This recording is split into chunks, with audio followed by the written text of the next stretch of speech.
Ladies and gentlemen, welcome to the 23rd episode of the Big Boys Table. It's a magic trick.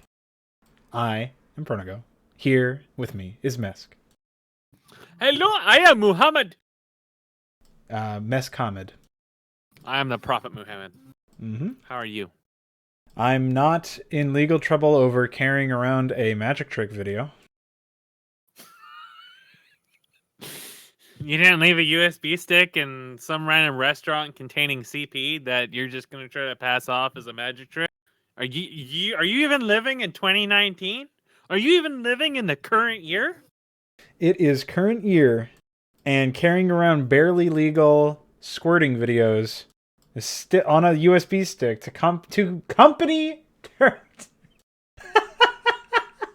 Oh man, dude, how does he get caught like that? He just leaves it. Apparently, the entire staff of Gearbox watched that video in like a boardroom press conference meeting or something. He he's the CEO of the company that made that shitty Borderlands series. So are you really surprised he would just leave like random CP lines? That's nothing, dude. Did you find out like the allegations that were happening afterwards? Did you see? I don't really follow it. I just heard about that specifically, and there's like company information on there as well. Yes, there were company secrets or information, some proprietary shit. I don't know how deep that was, but it was not supposed to be released to the public. And some fucking restaurant, like waiter or kitchen staff or somebody was looking through it because it was just left there. I was like, what's this? Couldn't have been that important, but maybe there's some CP on it. Oh, check that out. Oh, and in his defense, he says, I was so surprised. I didn't know what I was watching. It has to be magic. I'll just put this on my USB disk with all my sensitive corporate information and keep it around with me so I can investigate this magic trick. Well, that's nothing. So let's see. I'm trying to find the peacock parties. These were apparently organized by this guy. I'm trying to make sure that this is... Yes. Okay, here we go. Hold on. Now, this is from a Polygon article, which is obviously referencing a fucking Kotaku article, so take it all with a grain of salt or a bucket or whatever. But let me see where I can... Yep, here we go. So... It was Randy Pitchford himself who breached his fiduciary duties by exploiting Gearbox employees and property to fund Pitchford's private cravings.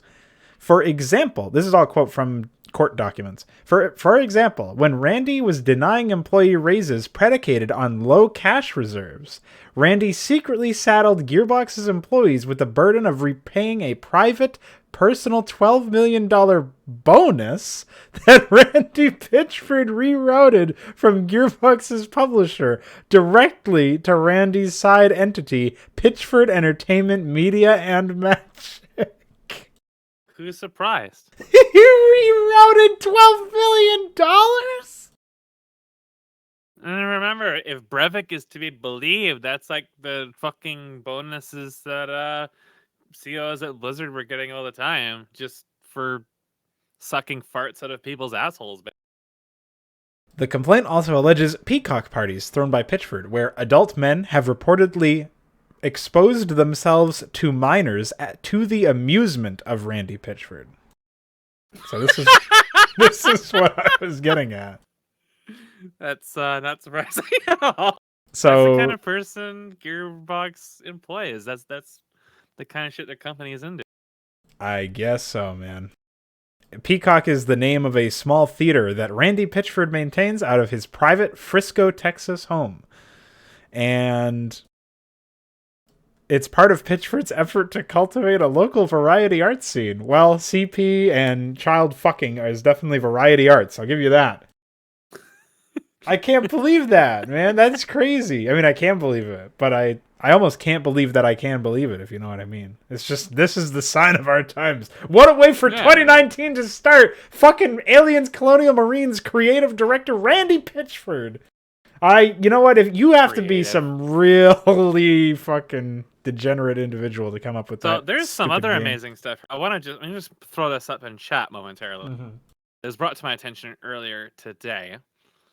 So Yeah, I guess I'll link this. there was there's a post on the Blizzard BattleNet forums. A guy is asking about the Ass Invasion Blizzard relationship, because Blizzard is basically like starting to free fall at this point. Yep. The Mike Morhaime, whatever, is going to be jumping ship, and Bungie has jumped ship. Not that they ever produced any good games either, but they're still jumping ship. And and they maintained the license to their IP that they've been pushing lately, Destiny, which is really crazy to me. Like normally that's something that you don't see walk out of your door as a publisher, right? That's not something that's too common, but they probably pay them a lot of money. Yeah. So it's really interesting, because actually, if you really like read into Blizzard and Vivendi and the alleged sale, Vivendi really didn't like sell Blizzard to Activision. It was more like they kicked out a lot, like they did a lot of fat trimming and they merged a lot of things together. What they actually did, they didn't really like merge. It was like the Vivendi gaming division was renamed to Blizzard, and I think Vivendi still holds like majority shares of them. So it's really like strange. But when people ask about the Activision thing, it's like really obvious to anybody who's followed the community that Activision is not responsible for Blizzard's thing. But what's really strange about this is that we have this community manager that says Blizzard publishes their own stuff. That's not correct. Activision was their publisher. And the thing is that he says, you know, they don't know how companies work and yada, yada, yada.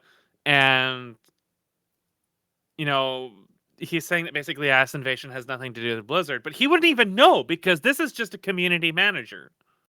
Like a community manager doesn't know fuck all about the company. They're not even like, they're on the payroll, but they're not a part of the company. They're basically just like legalized trolling. Like they just get paid just to sit there and pretend like they're interacting with the community. Their sole purpose is to act as that PR arm that says this company is interacting with this community. But that's literally all they are. Because if you look at the actual interactions Blizzard has with their user base, you get, don't you guys all own phones? Do you really want chat channels? Yeah. And anybody who's ever played World of Warcraft would enjoy the demonology video I was linked to a while ago. Let me find it here for you. It's kind of a long video. What's like 5.5 minutes? It's Well, there is that one immortal quote from it. We'd rather you didn't play. Yeah, just the title of the and then he goes and backpedals behind us like, we don't want to tell you how to play the game, and then he literally had just said, we don't want you to do that. And and that's the lead designer, by the way. This is not like a CM. This is not like some fucking nobody. This is literally the lead designer saying, oh, we don't want you to do this. Like literally just coming out and saying, you're right in fucking public.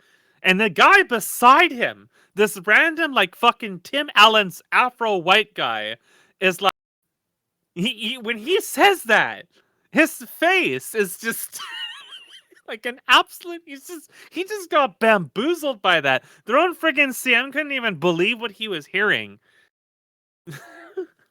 Yeah, Vivendi is a very interesting company.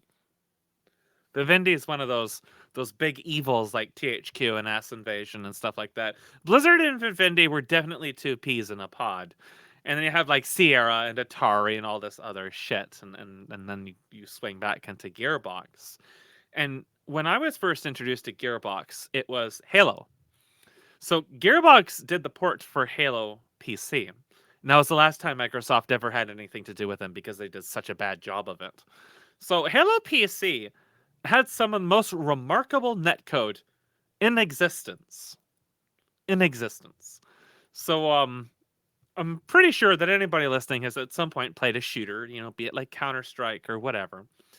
Now imagine a shooter where on a good connection, a very good connection at the time, you had to lead by 3 or 4 player spaces at all times.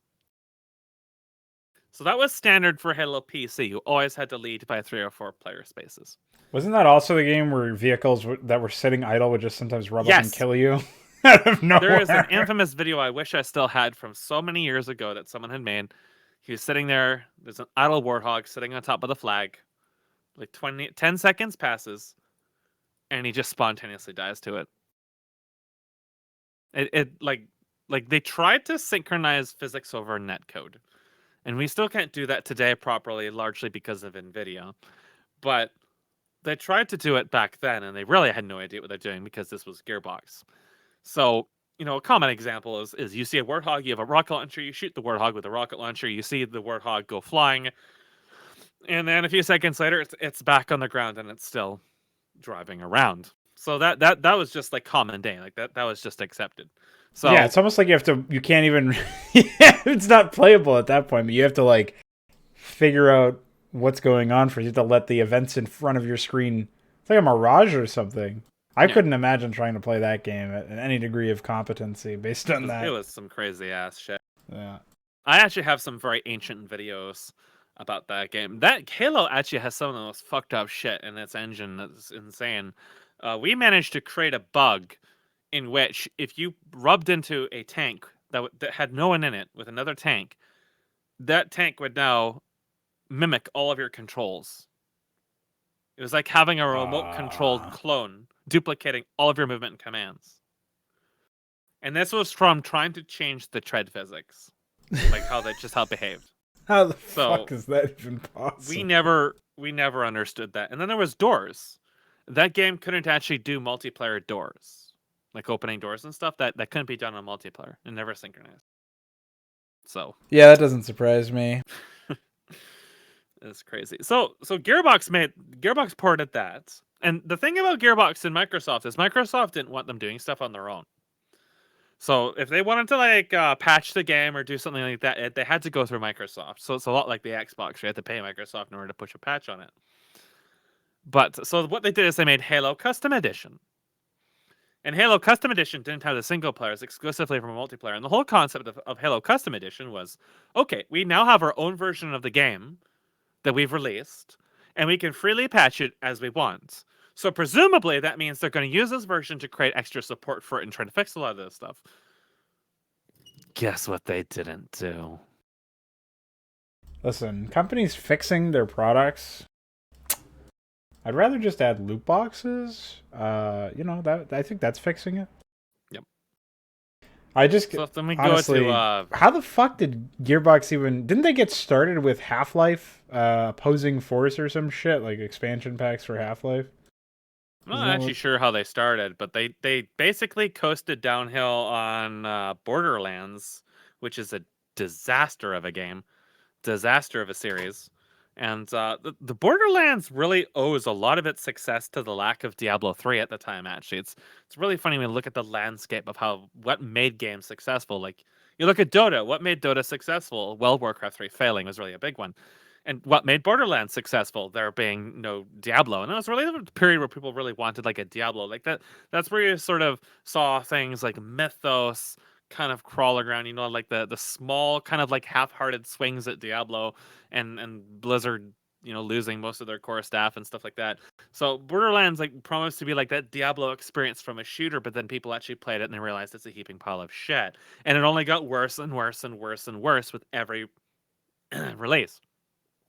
But since all they were doing was just throwing random third-party assets into Unreal 3 and using a quote-unquote cell shading post-processing filter on it and calling it cartoony, they really didn't put any investment into it. But what really gets me about Gearbox is Duke Nukem Forever and Colonial Marines. Wait, now, they also did Duke Nukem Forever? I had no idea. Didn't they do... Hold on, let me check. I want to verify that real quick. I thought it was them. They took the they didn't like create it. Basically, they received the rights to publish it. They are on the publisher box. I mean the game box, so. Yeah, there they are, Gearbox. So basically, Duke Nukem Forever, I never really followed Duke at all. But Duke Nukem Forever had that long history of never having been worked on, but there was this prototype that had been hanging around. And this ended up in Gearbox's possession like a lot of other flotsam that they just decided to publish as is. And they published that demo for it. And people were like, wow, this is absolutely horrible. Maybe it should stay in the grave. And they were under the insinuation that they were actually like working on it. And then they released it and it was actually literally just the demo. And then the whole world basically stopped and everybody just was speechless. And then it was just forgotten about because it was so fucking bad. I tried to play that. I actually tried to do an LP for that. I made it up to the point where they made a Leroy Jenkins reference and then I uninstalled. That It sounds was like my so kind of fucking game, dude. bad. Like, it was so fucking bad by janky FPS standards. It was absolutely horrible. I dug through the archives. It was literally all stolen Google image search assets. They didn't have a single fucking particle texture in there that did not come off of a JPEG source of a Google image search. This was literally like a tech demo that somebody had made 10 years ago for when Unreal 3 first came out. And somehow Gearbox decided just to publish it as is. And then you have Colonial Marines.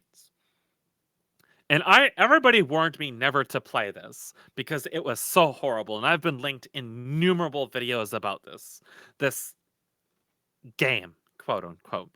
That's a huge fucking disaster. And At least so it's that over also, quick. It's like a 5-hour game. yeah, that was also thrown out.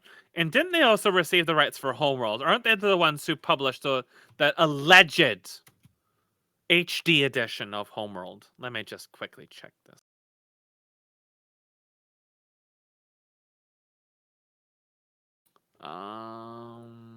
Yes, Gearbox Software announced that they had bought the rights to the series at auction for $1.35 million US.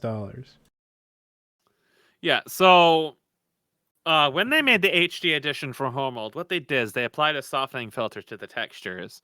They deleted all the details and then they re-released. Yeah, it's psychotic. It looks horrible. It's just another one of those fucking Dota clones now. It just looks absolutely atrocious. And I believe Homeworld was the game where the source code had been released, if I'm not mistaken. So there was literally no reason to ever actually involve yourself with that. It's really disgusting because Homeworld is one of those RTSs from way back before things, took a real shit turn with like Warcraft 3 era and Heroes and stuff like that.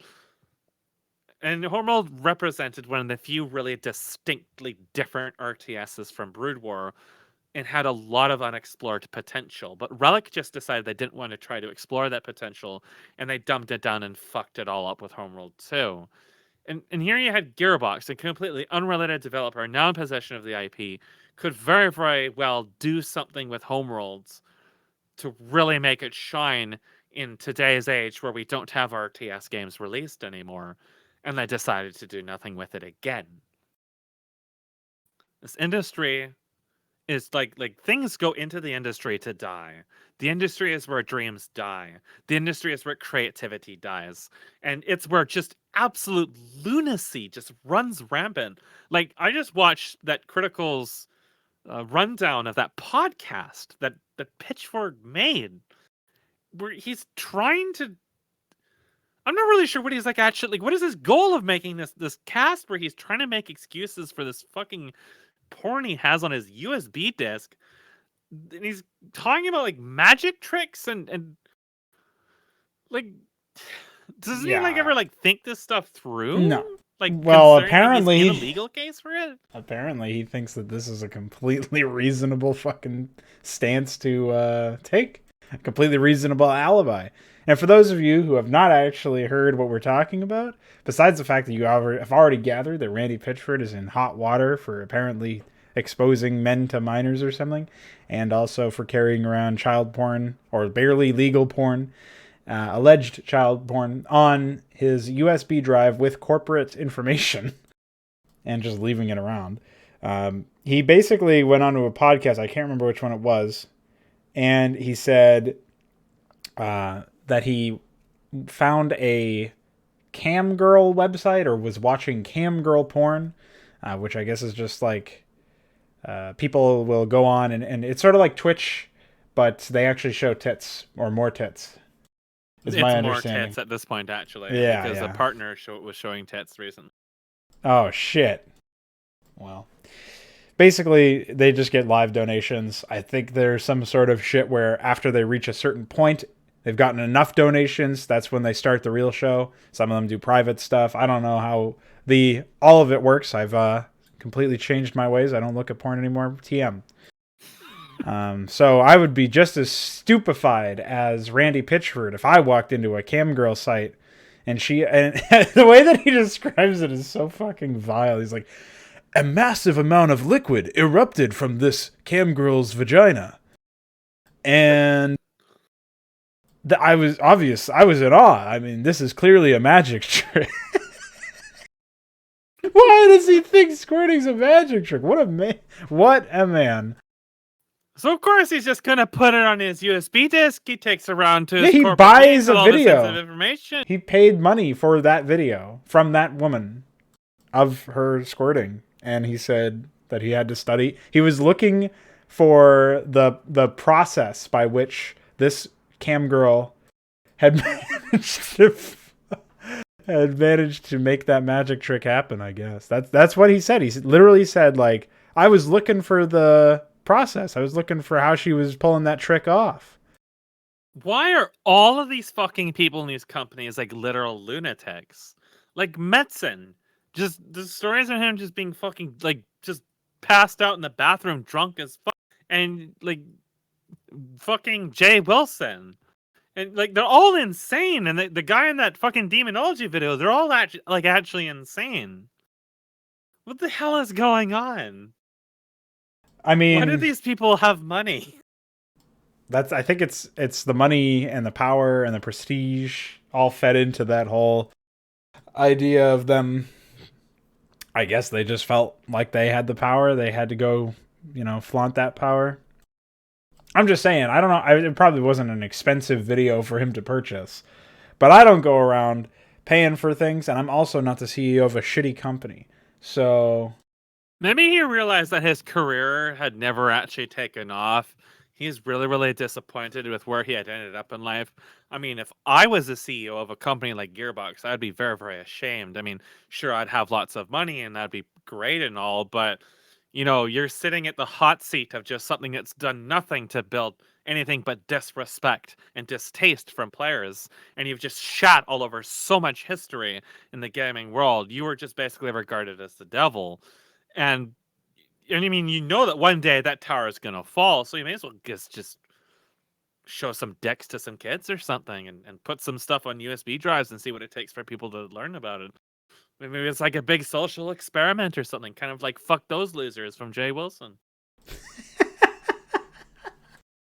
It's like, man, anytime any of this shit happens where people are like losing their minds over something insane, be it alcoholism or child porn, any of these people in the game companies, I just get reminded of that one, I don't know, I think it was at BlizzCon. It was some sort of Q&A panel for the lore, and somebody stood up and asked Chris Metzen a question about like why Zeratul changed characters so vehemently and suddenly in Wings of Liberty or something, and they pointed out some sort of plot hole, and Metzen was just like, oh shit, I forgot about that.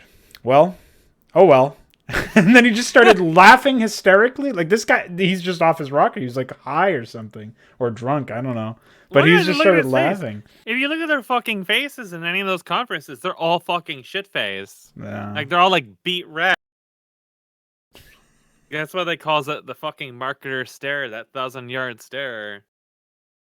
Because they are just shit-faced. Well, it would explain a lot. It does explain a lot. It's kind of ridiculous. So but I was like, he's laughing because this is probably like one of the few times anyone's ever brought that up to him. Like back earlier in Blizzard, when there was actually people on who were actually interested in making games, I think they sort of like try to keep him under control because he's basically just like a shitty artist who just couldn't draw anything besides the one face. And then they all got fired. And then because he was one of the few recognizable names left in the company, he was basically like a glorified mascot. And this propelled him into the point of being able to actually make decisions behind the games. And that's where things really started to go downhill. But since he was a recognizable name and brand name is everything when it comes to marketing, that just kind of allowed him to do whatever the fuck he went. He just went on a fucking rampage. And now he's laughing because he's been doing this for years and years and years and years and years, and the player base has almost never questioned him about it. They've never really seemed to care that he doesn't know how to write, he doesn't know how to make art, he doesn't know how to do fucking anything. He's literally being paid just for sitting there and drinking all day. Well, it's way worse than that, I feel like, because he's actually called, like, the Lore Master, or I think that was his username, or not username, but you get the idea. That's just psychotic, man. I can't believe that, that's real. People live in that delusion, trying to delude themselves as much as possible. There was a conversation when I found out about this Randy Pitchford shit about whether or not he was like a hardcore lefty, and I think you said that you talked about something related to Gaybox being like that. I can't remember specifics, but I know that Randy Pitchford has been an innumerable, like, the name is out to me. Like, I usually don't remember names of CEOs or anything like that because they usually haven't done anything to really make them noteworthy. Maybe they say or do something stupid, but like, his really comes out to me. I know he's done or said something in the past that's really been absolutely insane. And it is the case where a lot of these like really vocal liberals just all turn out to be like child predators or people with, very, very large amounts of dirt in their past, like sexual assaults and or things like that. And eventually we start digging it up, and then they quickly put their Twitter account on hidden so you can't see it anymore. And it always just really turns out to be the same thing, like what that guy just posted in chat. It's basically the same. I don't know really like the process that leads to that. Maybe they're like trying to atone for themselves or something. But it actually seems to be rather common that a lot of these people are just, well, they're mentally deranged for one. It takes to be deranged to be super far left or super far right in either case, but these, especially when you reach these periods where you have a lot of money and a lot of power and they're kind of like free to do whatever their fantasies want them to do, then you start ending up with people like Randy Pitchford in their private studio where they expose dicks to small boys. And that is really psychotic that that's a reality, though. Come regardless of who they are, like, you ask yourself, why are you doing this? Like, what was the point? This is like that's the only way they can come, apparently. Is that how they get off? Are they like exhibitionists? Do they have to watch or something? Like, I don't. Yeah, well, that's the thing is, it didn't say that Pitchford is the guy exposing himself to minors. It said that he was amused by men exposing themselves to minors. So how the fuck does that work? Like, he can't watch child porn on his phone and put that on his USB. No, he's got to get like the live experience. He's a pedo cuckold. Yep. This is basically what it is. Man, that's a really disgusting thing to say. You got into the masochism fetish where it's like people like to be humiliated. People like to be, beaten and tortured and humiliated. Like, that's what you do when you play World of Warcraft. That's the fetish you're stroking, and it comes out in a myriad of different ways. And I suppose Randy Pitchford is really into that thing. Like, when you really think about it, that probably extends to the whole exposition of the USB stick. Like let's say you're sitting in a fucking office for 15 years. You do nothing but sign documents all day that just shovels out drivel. You're probably bored as fuck. Like, why not just start some controversy? At least you'll get a few laughs out of it. So let's just leave this USB stick somewhere where someone can find it and see what happens. Yeah, well, I don't know if that... like, yeah, I don't know, man. Maybe he's got, like, a secret mistress, and she was also a magician with her vagina. And he was like, oh, what should I do? I'm submissive. I want to follow your instructions. What are my jerk-off instructions? And she just said, put that child porn on your USB drive and carry it around with you for 15 years. Or whatever. The excuse that he had for being on the Camgirl site, too, it wasn't just that. Like, it's never the honest shit, It's never like, I like the porn that was on that USB. I jack it to it. Yeah, sure. I made a stupid decision to carry it around, but what the fuck? This is what I'm into. Like, it's never that. It's never straightforward. It's never honest. It's always, oh, I was on there because when I was young and interested in pornography, I paid a homeless man $5 to walk into the store and buy me some porn. So now I had to see what the youth were doing because I have a son, and I got to figure out what my son's doing with his porn. This is a quote. This is a direct quote, but I'm not like making this up as an example of what they say. Randy Pitchford said, "When I was young, I paid a homeless man money to give me a porn mag." Like, I don't know. Listen, I've talked to a lot of boomers, all right? I have parents. None of them bought porn this way. Nobody ever paid a fucking homeless man money so that they could get access to porn, okay? So him alleging that that's just something they did back then, I don't think so, buddy. Why is he even bringing that up? I don't know. Yeah, he's got it because he has to qualify. Hey, I was doing it for research initially, and then I wanted to research the magic trick. It's all research, guys. I'm researching what people watch for porn now because I want to talk to my son about it. Well, maybe you should have talked to your son. Said in court. This is the podcast he decided to run to talk about. He went on somebody's podcast. He needed clarification. Yep. And this was his clarification. Psychosis. This is literally something he willfully was putting up. Yeah, what's the problem? Oh, God. I mean, I do stupid shit all the time, but I'm not, like, in court for some charges, and then I'm gonna make some insane batshit fucking story about that as an aside to justify it to people who are uninvolved. Like, that, he was under no obligation to even talk about it. The shit he says could be even used against him in court. Like, the whole idea of doing that in itself, like regardless of what he said, is just so silly. Like, his lawyers are probably just throwing their briefcases out the window and hanging themselves.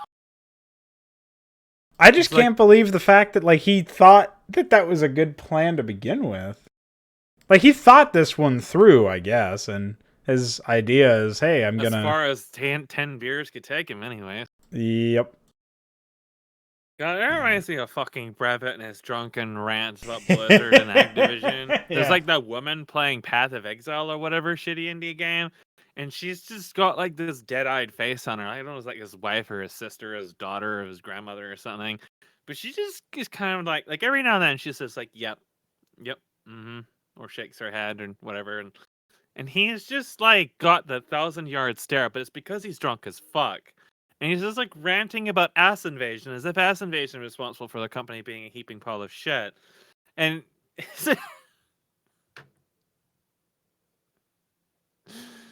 I love that guy. That guy is like a bro to me. He's real something special. I don't get it, man.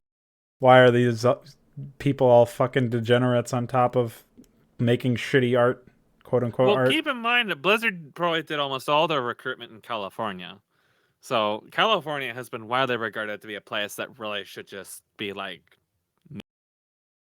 they should break off from the U.S. so the U.S. can invade it and just gas a whole lot of them. California as a whole is regarded to be a very troubled location. Very, very troubled. And it definitely is home to some of the most radical insanity you're gonna find within the West. Like it is like the epicenter of insanity. Yeah. Like the amount of shit that they have done and said is like just in a result of like the recent election with Trump. Like the amount of shit that went on in California was just like widespread hysteria, widespread lunacy. And they just I don't really know why. Like I don't really know what is wrong with him, but there's a lot of shit that's wrong with him, and it shows. I mean, all the U.S. is really going absolutely insane. You know what? I know some more insanity. So Vancouver, which is about an hour away from here, I was just reading that. So they are putting into law that all single, or maybe not all, but like the majority of single house, single family zones, like the land, is going to be retroactively changed to suit 3 to 4 houses or condos or, multi-person dwellings.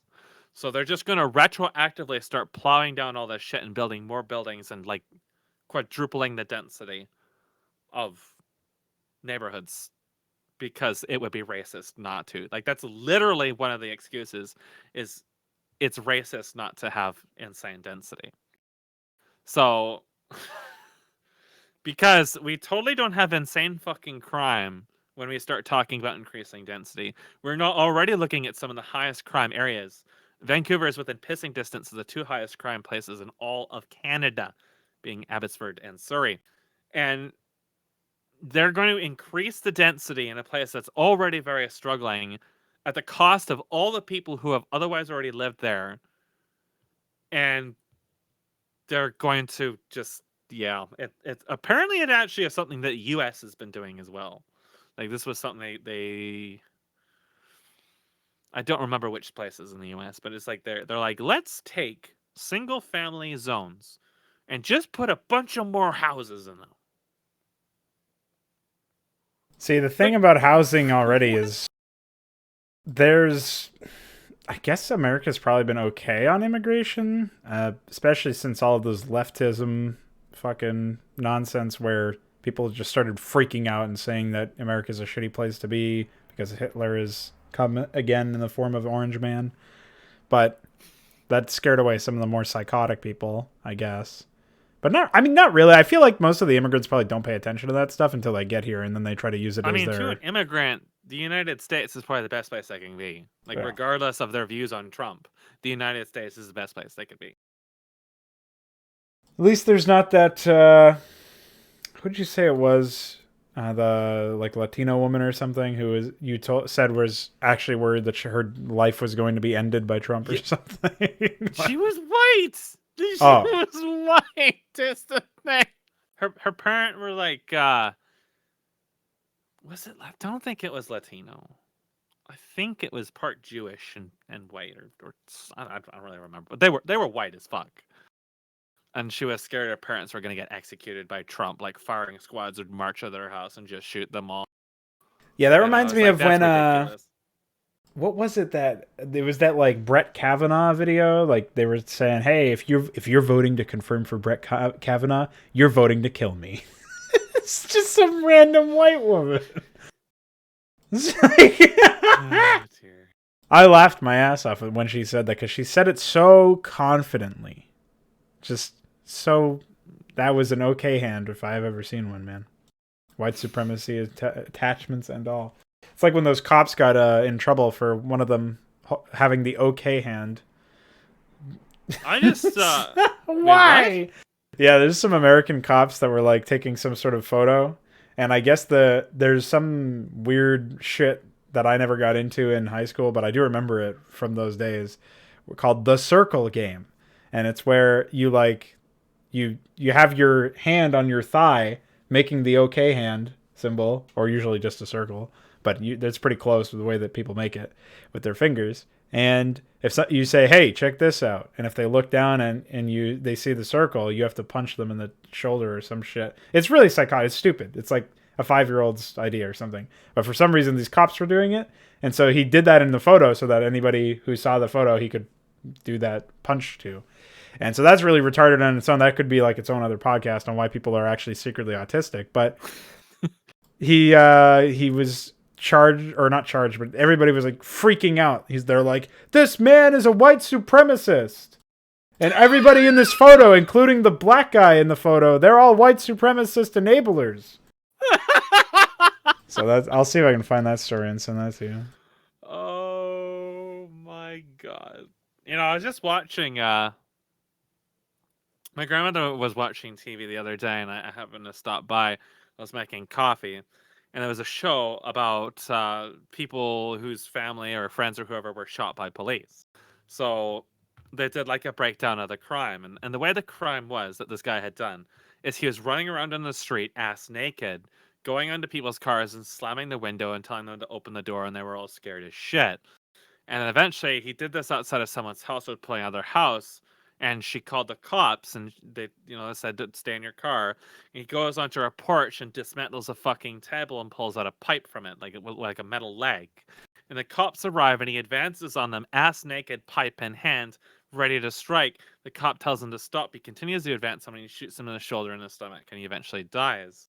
And then the tone of the program, though, is basically cops are evil. They shouldn't resort to force. If you have a fucking guy who's ass naked and holding a fucking pipe and is advancing on you aggressively, and you have only one way to actually stop him when he's not listening to you, you're probably going to actually use it. But the tone of all the people that are talking about it is just you can de-escalate the situation instead of resorting to force. Except they would do literally the exact same thing if they were in his shoes. And it's not like he shot him 3 times in the head while you're dead. He went for non-lethal shots. He just happened to die afterwards. And it's these people would prefer that cops just don't even have the ability to defend themselves and then ask questions you're a cop. You put yourself in danger every day, but why do you have to have weapons? Why do you have to be armed? Oh my fucking God, this is actually real. Yes. Yes, it is. Well, see, the thing about those cop psychosis is that, obviously there are some people who try to... They were actually suspended! Yeah, told you. Some people have claimed it's a hate symbol and that was enough to suspend them. Mm-hmm. We will require some diversity training, holy fuck! Holy shit! We went in the switch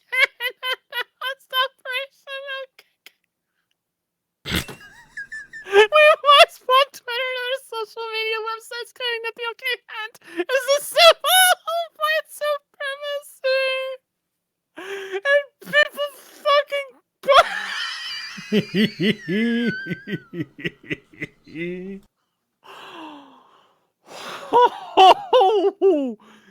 it's always funny when you just are sitting there and reading about silly people saying silly things on the internet.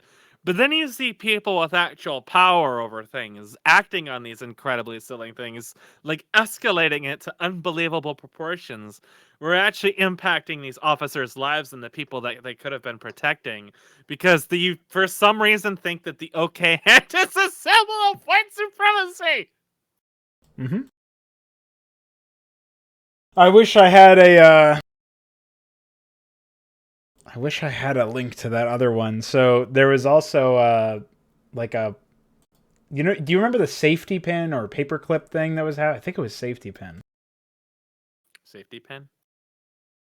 Yes. So all right, so there are safety pins, and this was a safety pin movement. Here we go. Let me see if I can find some information on this. This is another random hoax you'll like. Wait, this sounds distantly familiar. This thing that UED has posted, all the shit's displaced. It's fucking...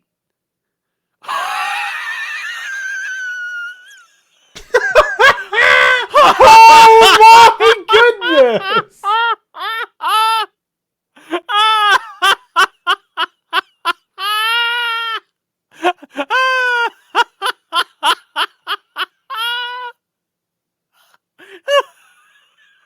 So this is, I'll add this to the video description as well. Oh my fucking God.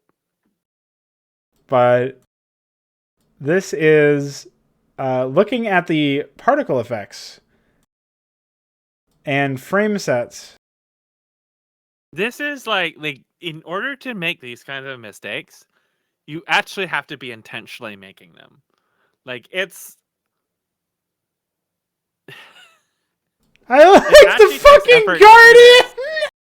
What the fuck? Dude, the Guardian doesn't spot its projectile properly! The overlay! Laser. Oh, man. The laser! Which one? It's below. That impact effect! That impact effect for the remastered laser, that's a commercial CD asset I have seen in almost every single game. And they just copy-pasted it 3 times, as opposed to the original circular effect they had on the original burst laser. Oh my god, a battle cruisers! Holy shit!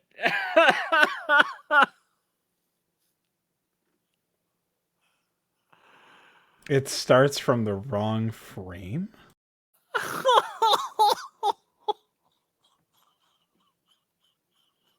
Yeah, and the Archons are still not centered. This shit Solid is so fucking easy shit, to dude. do. Every single one of these I could fix all at once in maybe an hour or two, like with the source assets and rendering. And this is like the most basic of the basic of the basic. Oh, you'll like Everybody the learns this Devourer shit the too. first time they start making Look, sprites. so this is actually funny that they didn't bother changing this, but basically, in the original Brood War, the Devourer actually has a cocoon that's completely different from the Mutalisk cocoon because it was supposed to go into a different cocoon to show like which one was morphing or which unit was being morphed, and they just never bothered making a second cocoon unit for some reason. So, but they didn't change the Devourer birth, so the Devourer birth still has the old beta cocoon.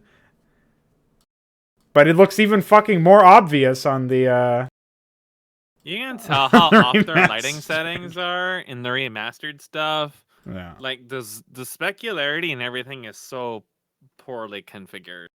Mm-hmm. Again, this is something I could fix in just like 2 or 3 button presses. Yamato is also using that exact same commercial CD explosion graphic, by the way, on remastered. Like, I'm pretty sure this is the case for StarCraft. How the fuck? Like... Oh my god! I just noticed the spawning pool where it just changes the blood. Fucking like what? Which blood is on there? That is insane. That could probably happen with the other assets too. Those are just overlays, Yeah. so I can imagine that the fire might just change position on Protoss or Terran buildings. That's insanity. That's just great. Like the whole, all of it's insane. All of it's like really basic stuff. Really, really basic stuff. Yeah.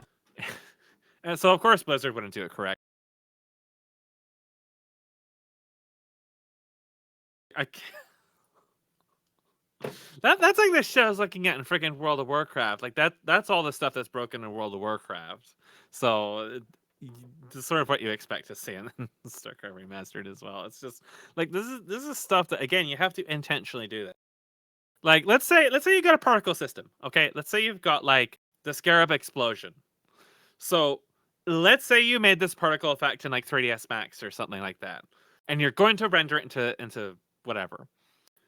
Like it is literally like 900,999 out of a million, like 0.1111% chance that you have done something where this is not at 000 in the scene, and your camera is not at 00. Like there's literally no reason for this not to already be in the center, so that when you render it as a frame, it is centered.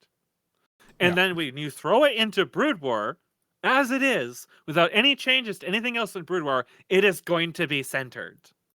So what that means is that you have to be doing something really, really weird.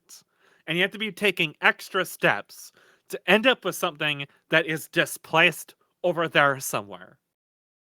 Well, it has to be, because the only other way that it would possibly be modified is if you changed the iScript. But obviously the iScript isn't changed because the default assets are fine. They're properly aligned. So something is getting fucked up in their like frame atlas or something, but I don't even think they use that for the remaster graphics. So I don't know. I mean, a frame atlas is just a series of frames. Like there's literally no difference between this and Brood War. This is identical to Brood War. The only thing you're doing in Remastered, as far as I know, is you're exporting an alpha channel, which 3ds Max does for you. Well, there's additional, there's like normal maps, there's lighting maps, there's all sorts of extra layers. You can export all those out of the render. Right. So it's super basic shit. I just mean that they're separate in the remastered asset. Then like they're not applied to the main frame. So you got the main layer, and then there's like normal and whatever basically else. What you're looking at is something that what you would be looking at with an actual 3D graphic, instead your mesh is just a quad. So you have your diffuse, which is going to be the color information, Yeah. and then you have any other channels that represent any Team other color is a information. channel, some other But shit. the thing about those channels is you can actually just generate them with an external program alt, and most rendering programs will allow you to render those as frames. So the process is actually identical to Brood War in that you are just pushing a render button, it's going through a script or a scene or something like that, and dumping all your frames from some cameras facing 000. And so to end up with something that's displaced, there has to be something seriously wrong with your actual rendering scene or whatever it is you're doing to the sprites afterwards. I'm pretty sure 3ds Max has a feature to export to a frame atlas, and that's probably what they're using, or some other plugin that does something similar. So I bet you if you look at the actual frames, you're going to see that they're actually physically displaced. If they're not actually physically displaced on their frames, then this goes deeper. Then this is whatever changes they made to the rendering engine is fundamentally fucked and should be thrown out the window, along with whoever made it. This shouldn't be possible. Like this is really basic bare bones shit you do when you first actually test your prototype level software you slap together on the weekend. Is like, am I displaying graphics at 000? Is this actually where they should be? You know, I made my scene, I made my particles in 3ds Max, I put the origin at 000, so I always know they're going to be here. Like the most basic shit anybody is taught when they first start doing any kind of visual graphics whatsoever for games. And of course, Blizzard doesn't know that. Nope. And they were paid. These people were paid for this. Keep that in mind. Do we really know that, though? I mean, there's like 3 people on the team, plus whoever got outsourced to do art. Would you dish out this horseshit for nothing? I don't think so. I'm pretty sure they were. Some people are degenerate enough to just want to sleep in the Blizzard offices. Even the clicking graphic, even the cursor is broken too.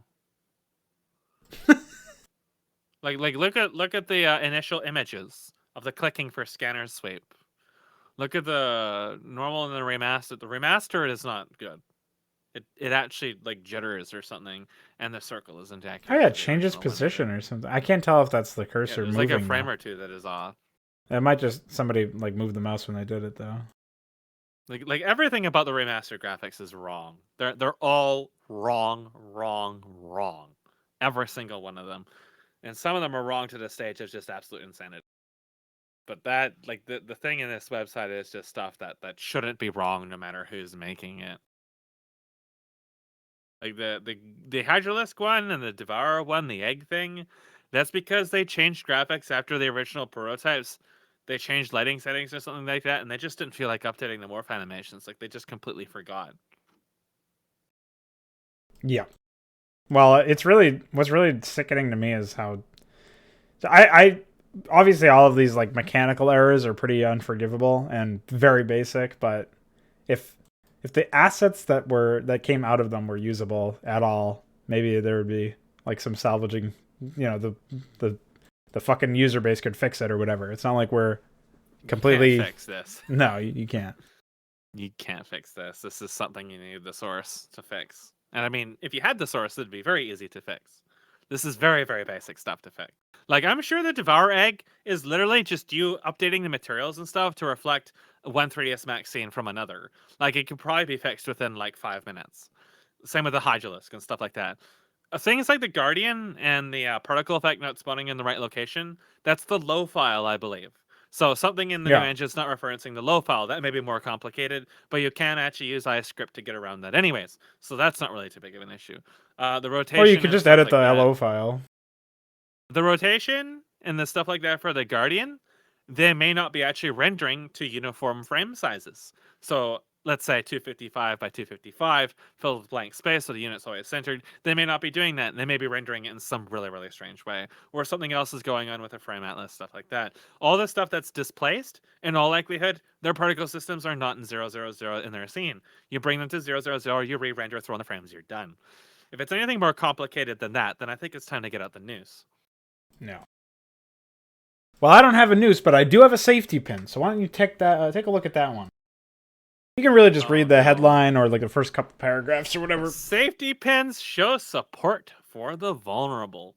Some Americans, of course Americans, are wearing safety pins amid fears of abuse against the minorities, immigrants, women, and members of the LGBT community. What a buzzword. The recent presidential election inspired a notable amount of accessorizing with hats and t-shirts, English, as impassioned voters wore their positions on their sleeves or head or chest.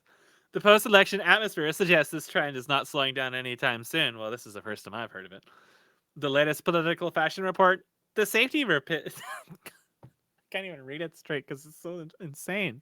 The safety pin, an object that's been adopted in the past by statement-making celebrities. Remember Elizabeth Hurley's Versace dress? I don't.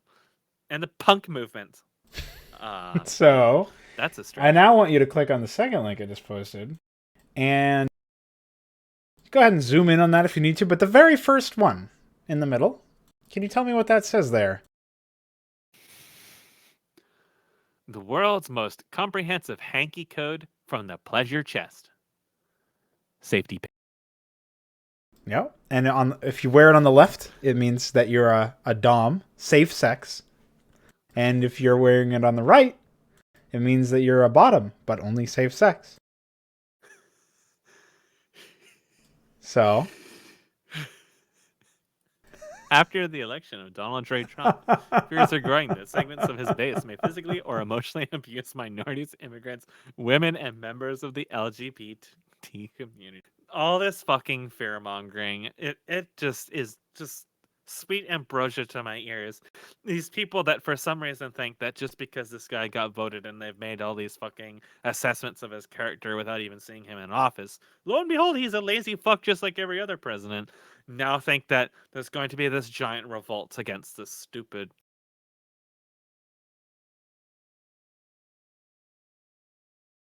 The safety pin movement is another 4chan hoax.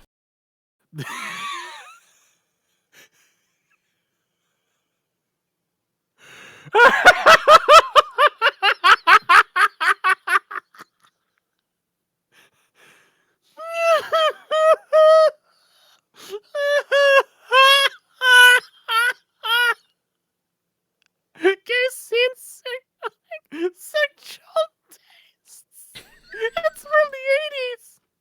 Yep.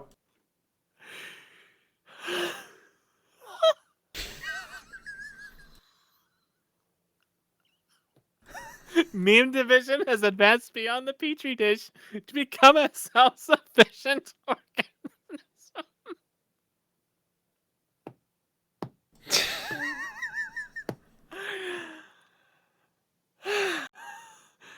Oh my god.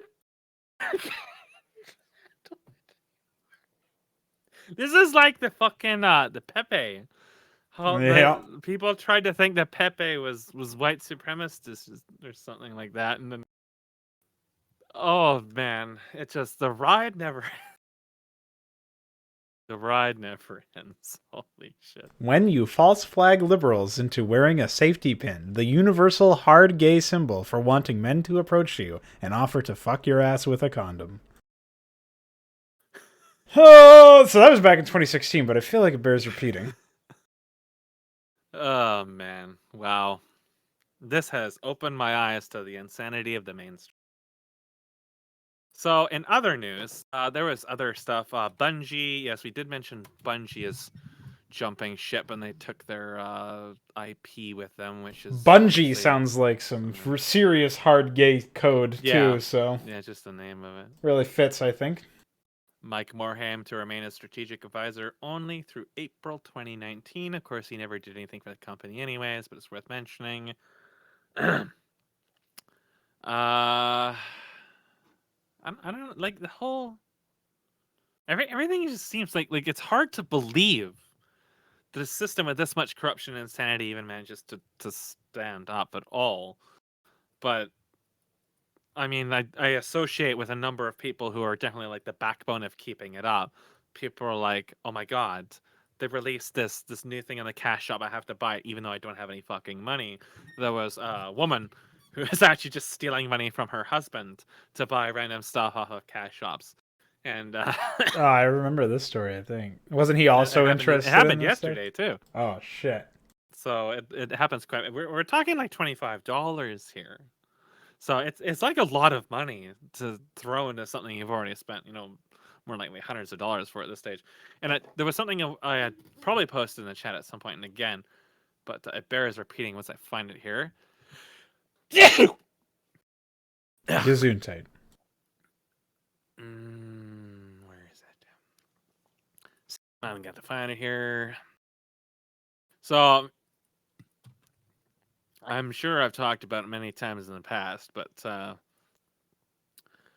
one of the things to really worth mentioning about in regards to, games and where this money comes from, where this insanity comes from, is the people who look into it and then stay with it and spend money with it. And well, I just want you to read this.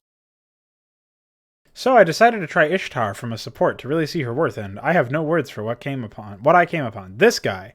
I would not be surprised if all of his servants are NP5, even those off screen. WTF, dude. There's a reply. Never seen a whale before. Then there's another one. From the same guy who made the opening post. Not really, but I I paid for the one servant I really wanted. Scathak. Got bad luck. Spent around $500 to get her. So when I see this guy, I highly doubt he got lucky on all of them. So he spent at least like $3,000, but probably much more on Smiley Face. I know they exist, but still shocking. Yeah, what's shocking? It's shocking to a guy who spent $500 fucking for one character in a phone game, and he doesn't think he's a whale. He doesn't even understand what the term even means. He is. But the thing is, when you think about it in the grand scheme, he is just a fucking bottom feeder. He's just someone who threw pocket change at it, because that's what the market is like now. $500 is considered pocket change investment in a game in 2019. Yep. I'm not even fucking exaggerating. Like, okay, so let's put this in perspective. I'm gonna go into this game right here and now. I'm gonna tell you the prices of this shit, and I'm gonna tell you how much I spent freely, because you do get it over time. I'm gonna tell you the actual real world value of how much I spent within the last 2 months. So I play Fate Grand Order. I'm a free to play player. I started playing earlier in the year. I've talked about it, I think, a couple of times in a podcast. I've talked about the extent of the insanity within these phone games, and they're coming to the West. They're in the West. A lot of them are being operated in the West. God, my throat is sore after that. They're being operated in the West at a loss to their parent companies.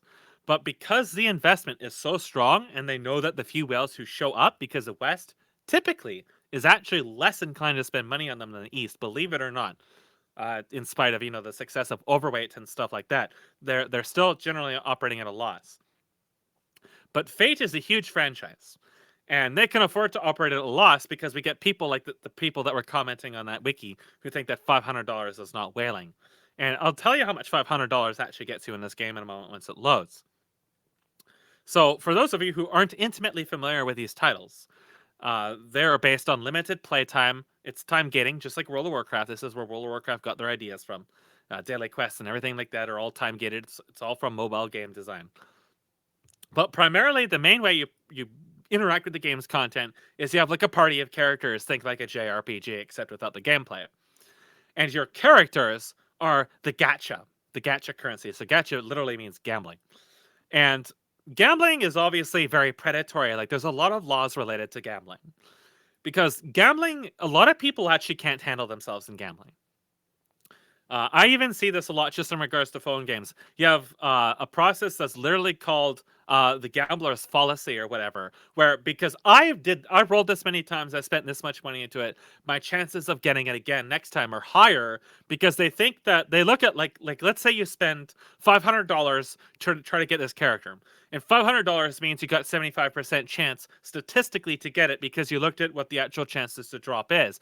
So if you say this character has a 1% chance to drop, and I rolled, 75 times, and there's still that, I'm on the 25% chance I'm super likely to get her, but that's gambler's fallacy, because no matter how many times you roll on something, it doesn't actually change your odds of getting them. But there's actually people who will vehemently argue against that, just because of statistics. They don't realize they're sitting on PRNG here. where the PRNG is determining what's actually happening. Just because you've rolled 75 times doesn't mean that the 1% is going to show up in the next 25 rolls. That's not how it works. So, let me see here. Master missions have been updated. Yeah, who gives a fuck? We'll go to the... Okay, so let's talk about Scathach. So Scathach is an SSR. That is a 5-star. So I'm going to tell you the odds of getting a 5-star right now as soon as it loads. So let's go to the standard summon here. Okay, so the way that the drops in this game are divided, they have to tell you the drop rates in these because of a Chinese law. And I believe Belgium also enforced that law as well. And now several companies, including Blizzard, are either pulling out or actually getting into lawsuits. I think EA was getting into a lawsuit because they won't comply to law. Because companies like Blizzard would take so much fucking bad press if they actually pushed out their numbers, because their numbers actually probably look a lot worse than this. St. Corinth's summoning distribution rates. 5-star servant, Scathach, 1%. But get this. You What's can the also price? get crafting essences off of the summoning for characters. So it's not like you have a 1% chance of getting a 5-star servant. You have to compete with crafting essences as well. So the actual chance is lower. Because the 5-star crafting essence, the chance to get that is 4%. So statistically, you're much more likely to get crafting essences. 4-star is 3% and 12% respectively.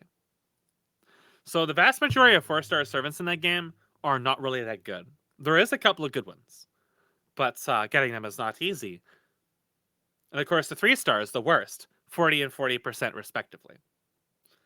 So let's look at the actual characters. Scathach isn't in here since she's a limited time. I'll talk about limited time in a moment because that's something else Blizzard is also using. So let's say I wanted to get like Mordred or Attila or something like that. Both characters I would love to have. The drop rate chance for any given 5-star is 0.047%. Wow. So let's take a look. So you'll probably know about banners, increased drop chances for specific characters. So I might think, wow, banners up. I have a really good chance of getting this character. So let's take a look at the banner for King Hassan, who's out right now. His drop chance, the base drop chance for a 5-star is still 1%. His drop chance, the rate up banner, his banner specifically for him, that increases the amount at which his rate up is. His drop chance is 0.7%. That constitutes as a rate up. It's not even double an actual, like a standard drop, right? Yeah. So you're thinking, well, the odds are really low, but you get to throw a lot at it, right? No. Okay, so to do a standard summon, it costs 3 Saint Quartz. To do a 10-time summon, which gives you a guaranteed 4-star servant or crafting essence, so basically generally garbage. That's 30. So now we're gonna get to the crazy shit, late boys. Now we're gonna get to the crazy shit. I'm gonna tell you how much this is actually worth in real money. How much money did you spend on Brood War, by the way? How much money would you say you spent on Brood War? $20. Okay. Maybe 30 if you count the expansion. I don't remember what it went for on retail, but if I were to, when I rebought it, because I think I had to rebuy it at some point, it was $20. Okay, so you know what 20 bucks is going to get you in terms of Saint Quartz? It is going to get you 20. So not even enough for a 30 roll? Not a 10 roll. Oh. Nope, not even enough for a 10 roll. If you spend $32, you'll get 25 plus 16 bonus. So the bonus free thing there is to make it feel like it's worth more than it really is, that you're getting that bonus. Yeah, Riot did that in with order Riot to actually points. do a 10-time summon, you have to spend $32.99. And that's before tax. Remember, this is taxed. So you're in Canadian, you're looking closer to $40 to do a single 10 summon. So when you realize that when this guy says he spent $500 to try to get a servant with a rate up, which would have been the same as that other guy, more likely at 0.7%, $500 actually doesn't give you many chances. So I spent a grand total of 600 Saint Quartz over the course of the year that I got for free just by signing into the game and doing events and stuff. I got nothing. I never got a single. A single what you cut out? I never got a single 5-star at all. Out of all of that, none of them. On rate up banners. I did get a 5-star with another 150 Saint Quartz I had earlier in the year. But 600 went into various banners, from the summer banner to Musashi to King Hassan to Merlin, along with summoning tickets. You also get summoning tickets that give you a free summon of any kind. I went to probably like 150, 200 of those. I got nothing out of that either. So I got no 5-stars out of any of that. So the actual luck in this is really bad. Now, you might think that Fate Grand Order is a big exception because there is, some memes out there about how FGO has the worst drop rates. I have played Grand Exvius, Final Fantasy Exvius, sorry, and Puzzle and Dragons, and Azur Lane, and Fire Emblem Heroes. And I did a bunch of experiments for recording and testing out the emulator. I played Epic 7. I played some I can't remember the names of. I can tell you that FGO is the standard rolls. Like those are standard drop rates. So what does this have to do with today's PC gaming? Well, you see, the thing is when you get one person who's willing to spend $500 on something that costed you basically nothing to make, it's much better than having someone buy something like Brood War, which lasts you a very long time. Like, even without custom content and multiplayer and stuff like that, Brood War still has quite a large amount of content in it for $25, which is kind of crazy. Like, take, for example, Perfect Dark for the N64. I paid probably closer to $90 for that. But I would say that was the only case in which that $90 was actually well spent on software, because I got thousands of hours into that game. It had really everything you could want out of a shooter at that time. And it was one of the last good shooters ever created. Now you go in today and you look at stuff like, the things Randy Pitchford makes. Borderlands. Like, Borderlands is a really great example of franchises pulling the mobile phone stuff and trying to be kind of cheeky about it, where they say they're making Borderlands X, but now they're going to release a prequel. And the prequel is released between them because it's got a bunch of recycled crap in it they can throw, and they can make an extra buck off of it. And this stuff always comes out with day one DLC, aka stuff that's just pulled out of it. There's a recent fiasco, again, about Bethesda's new Fallout 69, where there is a developer map in it that's full of unreleased DLC that's already been finished, and it's just sitting there. And instead of like isolating this from the players, they just ban people who go there. So, like, nobody even tries to hide this, and they haven't really tried to hide it since the beginning, that the season pass and DLC and everything like that is literally just phone games doing gacha banners. There's no RNG involved. Oh, but what's that? All of Overweight's development is in gacha banners too.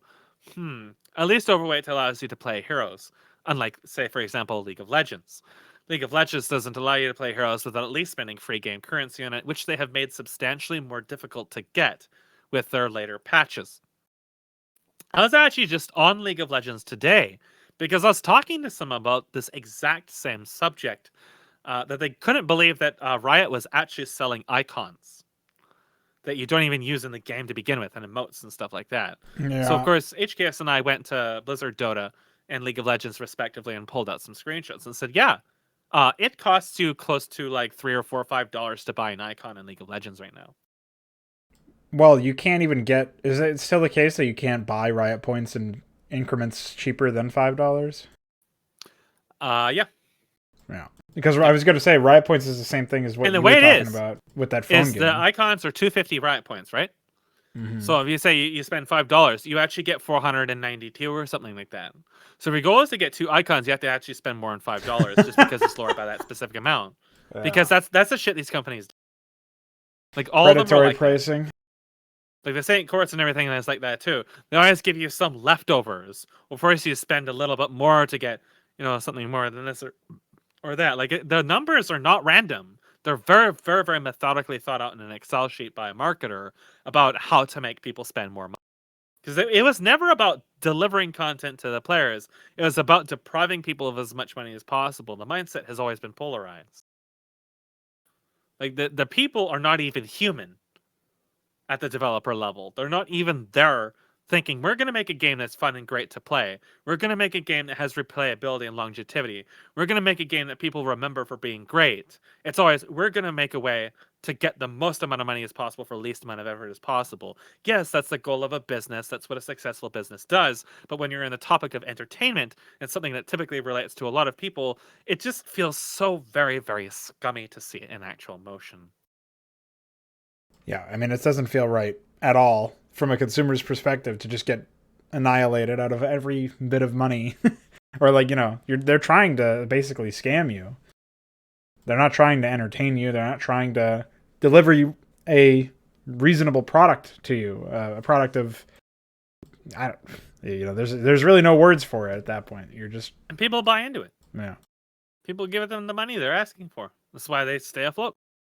But Blizzard may be getting into some hot water because their stocks are still dropping. And they're really dropping. Yeah, I don't think they ever really recovered from that Diablo Immortal one, at least not yet. It's still going down to this day. Like, it is still plummeting. Yeah. I mean, that does surprise me, actually. I was expecting them to just recover and write it off like every other thing that they've ever faced in the past, but...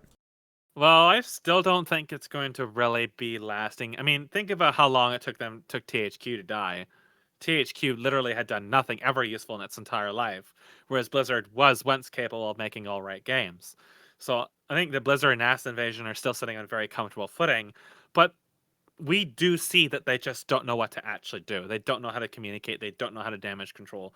They just try to censor and ban and hide things under the rug, and people around them just try to blame companies other than them, be it Vivendi or Acid Invasion or something like that. And you just see like it's kind of like having a rat stuck inside a jar or something, just screaming and flailing around, even though the jar lid isn't even on. He doesn't know really how to get it, doesn't know how to formulate how to get out.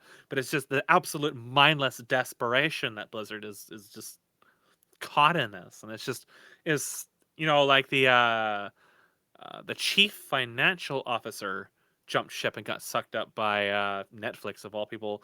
And then Mike Morhaim's getting the axe, and Bungie is getting the axe, and the fat is being trimmed out like it was when Vivendi pawned off their game division and called it Blizzard.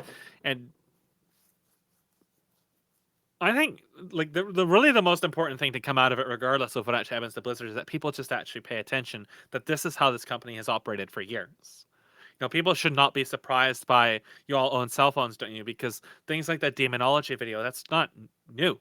That's been there. They've behaved like this for years and years and years. That's the way they've always seen you, is yes, we're just going to shove some fucking Chinese spyware infested garbage onto your phones and you're going to like it. Because that is what they have been doing for years. And you have been liking it. Well, you certainly haven't been fighting back against it and just opting out of their products. I mean, the fact that Diablo 3 was a successful launch just shows you that much. The fact, like that's what I was going to mention, is just like, look at Diablo 3 and you can't say you didn't just take it in the ass and like. No. And a ask for more. Like it, but the fact that people were saying that they were disappointed in Diablo Immortal's announcement. The primary reason, the first one they go to, is because it meant that they weren't going to get another game like Diablo 3. It's pretty fucking depressing, man. Why would you want, like, if you want a game like Diablo 3, just go play fucking Awesome Possum or Bubsy 3D. There's lots of games like that already. And they were made by people who somehow had more skill. You'll have an equally enjoyable experience. No, dude. They care about the logo more than they care about the experience, clearly. No, that's what it is. That's what Apple is. Apple... I was just... Wybod linked a video earlier of an NVIDIA card that was one of their new cards that was... It was handed off to a reviewer for like an embargoed review before it comes out, and then they push out the release. Oh, is this the Gamers Nexus one? I don't know what it is, but it was people who dismantle the cards and show you how it works and where the parts are, so that if you want to put like a third-party cooler or something on it, right, you can do that, and you can follow their steps. But this NVIDIA card, like this card was basically like a smaller version of another one, and they were both glued, and just like it was like an Apple product. They're designed in such a way where in order to get into them, you have to destroy them to ensure that you can't service your own hardware. And like the parts of it that were the most bolted down and glued together was everything related to the fan assembly. And the fans are generally what's going to go first on something like a video card, right? Yeah. The ones that are easiest and cheapest to replace on most other cards. But in order to get to the fan assembly, you've got to deal with glued in fucking power cables. You got to take out like 20, 30 fucking screws. You've got to pry things apart very, very carefully. On the larger card, I think you actually had to like pry pieces of the frontal plating off using a heat gun because yes, I was going to mention that they had to use a heat gun for the previous make. This is psychotic. It's like Apple being in that arms race with all the different kind of proprietary screws and stuff they've got going on.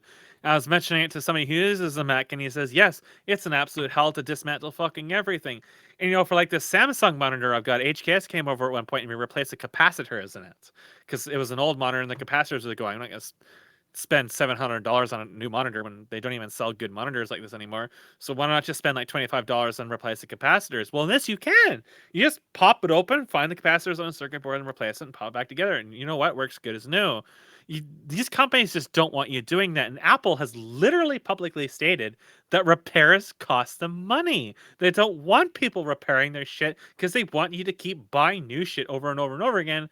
And NVIDIA is precisely the same way. Well, that's why they also go into planned obsolescence and all these other things that people just write off as conspiracies and then proceed to... Printers! Yeah. Though that's a confirmed one, right? There was some guy, I can't remember if he was a Russian gentleman or not, but he went in and like found something that was actually designed to fail. He had somehow managed to short circuit. I'll see if I can find that and throw it in the chat as well. Yeah, and they fucking tried to sue him over it. This is insanity. Like printer. I've dealt with printers because my grandmother uses them to print off like weird voodoo witchcraft shit. And the amount of shit I've had to deal with printers where they just spontaneously decide to cease working out of fucking nowhere, it is just far too common. No matter the brand, they're all fucking like that. Yeah. And the ink is so expensive.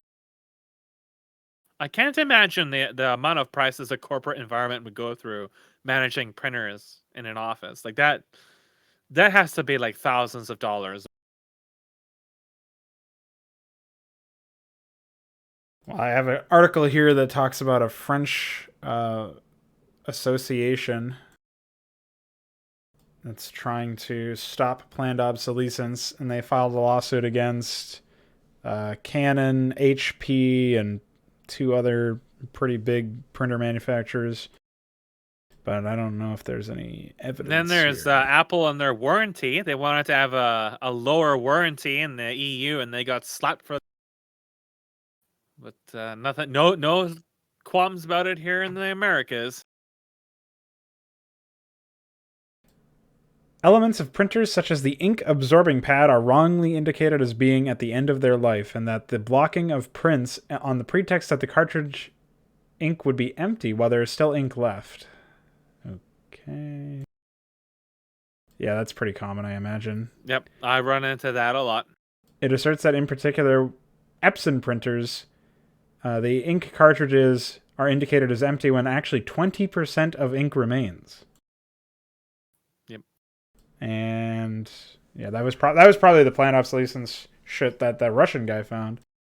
I assume, because then it's probably easy enough to, or I don't know how easy it would be, but I'm sure he fixed it. I can't find it. I'll search Russian man printer planned obsolescence. Maybe I'll find something. I think it was somewhere in the I've heard about that too. It was something in the firmware, I think, or he did something, and then they lawsuited him because a corporate secret. How to say planned obsolescence in Russian. Thanks. Yeah, I appreciate that one. It's a very useful search result. Well, I can't find it, but I know what you're talking about. And the fact that they try to trademark, or maybe successfully trademarked, Rounded Edges is another good one. Yes, that. You ever needed a reason to just hate America? You just read up Samsung versus fucking Google and the Rounded Edges lawsuit. What a disaster. Because that like the fact it was revisited and still wasn't overturned is just. I don't have faith in any fucking living creature anymore. The fact that humans are capable of such assaults. It's such insanity. Like all around us, we're just surrounded by insanity. You know what all this Peacock stuff reminded me of from that Gaybox guy? Is that Kevin Spacey actor who was apparently part of that whole Hollywood fiasco where they would just start fucking kids. I mean, isn't that what they do in Hollywood? Yeah, there was like I feel like that's just everybody knows about it and nobody gives a fuck. Nobody stops it. Nobody says anything about it. Nobody ever talks about it. Like, you know that's what happened to that Home Alone guy who's now like a recovering heroin addict or something. Like, he just got his fucking... He was diddled a little too much, I think. And then Milo Yiannopoulos was on record saying that he was at parties. I think he said this on Joe Rogan. He was at Hollywood parties and there were boys, he called them boys, taking drugs and having unprotected sex, and they were very young. That was his description. Very, very young. Like, that is just sick, man. Like, that's insanity. But, you know, apparently it's fine. I guess that's why Blizzard recruits from California, huh? Yep. Well, you know, I'm pretty sure California's got that pause movement going on where it's okay to be HIV positive. We shouldn't try to stop them from mixing with everyone else, and shouldn't be a stigma around it because having deadly diseases is, you know, okay. It's like spreading them without fucking informing the other person while you know that you have it is also legal now, or so less criminal. Something like that. It's absolute sanity. So now you have the pause movement. The actual pause movement where gay men hunt down other men and then rape them and give them HIV. It is actually a thing. Like, this is actually a thing. Dude, that's Medicare like if did a thing on it. It was very widespread. It's like if free bleeders just started forcing people's mouths open. I forgot about that too. Man, America is such a wacky place. Like, America doesn't really have any culture of its own, but it developed a culture in recent times through all of this just pants on head insanity. I really like that Terry A. Davis guy. He's the best. Or was the best before he jumped in front of a train or something. Yeah, he was a revolutionary. He was ahead of her time. Patrick linked me a video of him. Like, it was it's like this 10-minute video where he's like, the hardest question in programming. I think that's the title of the video. Terry A. Davis, the hardest question in programming. And he starts out by talking about, like, he seems like he's all right. He's a little bit of a fast talker or whatever, but, you know, this guy's fine. Like, imagine if you were, like, referred to this video out of nowhere and you were a programmer, you were looking to answer the hardest question in programming, or you were looking at this guy's channel for, like, some fucking help with programming. And, you know, you're like, find a tutorial video. Oh, the hardest question in programming. Maybe this will be like a really important fundamental video that I can take, you know, some lessons that I can learn. And he's just like, yeah, well, you could do it this way if you were a fucking nigger. And it's like, why does he do that? He just comes out right out the window and says, oh no, what he says is, I'm the smartest programmer to ever walk the face of the planet. I wrote this, I did that, I wrote a compiler, and my OS can't even connect to the fucking internet. What a maniac. And then there was like this psychotic diary post he had on his website a while ago where he was talking about how he had to confess all of his sins. And one of them was like, my brother brought me into the garage. We started the car. We got high off of the gas fumes and then sucked each other's cocks. It's like, what the fuck is wrong? Like, this man, no wonder he's schizophrenic, dude. No wonder the glow in the dark people are after him. Yeah, the glow in the dark CIA. And he gave the date of the time where he said he ran over a quote unquote CIA nigger and said, yes. I knew who he was and I knew who I was doing it to. Or something. He said, like, I had full knowledge of the situation. Some crazy shit like that. Terry A. Davis, a man to be remembered. And then he talks about how God speaks to him and tells him what to do in his operating system. Yes, and he says that. Oh yeah, the hardest question in programming. That's the whole point of that video. Well, the hardest question is. The hardest question is this CIA nigger voodoo or is this programming? That's it, and that question is asked to him by God. Yep. Or no, what is he? He said he doesn't say. Oh yeah, maybe he does say voodoo. No, is this niggerlicious or is this programming? Dude, I can't handle that guy, man. He's out of this world. Literally now. Yeah. It's too bad. I wanted him to become president. He would have made a good president. He would have been very entertaining. He would have. But why do they glow in the dark? Like, dude, when you're schizophrenic, everybody glows in the dark. That's true. Or maybe it's like a sexual identification or something. You identify as a glow in the dark CIA nigger. He was a good man. His website was good too. It's one of those really old like GeoCity sites or something. Is what it reminded me of. Or like that website about. Are you familiar with the Final Fantasy 14 house or whatever it's called? House. It's like let's see if I can find this because I need to. I went down a fucking rabbit hole one day. Basically, there was this person. There's like this house full of people, and everybody in the house was like told to name themselves after a Final Fantasy character, and they were like, video games can be real in their own dimensions, and we can be reincarnations of video game characters. There's some real psychosis. Let me see if I can find it. If this isn't bringing anything up to you, if you're not hearing anything immediately, then this is definitely something that we should... No, I have never heard of that. Okay, let me see if I can find something.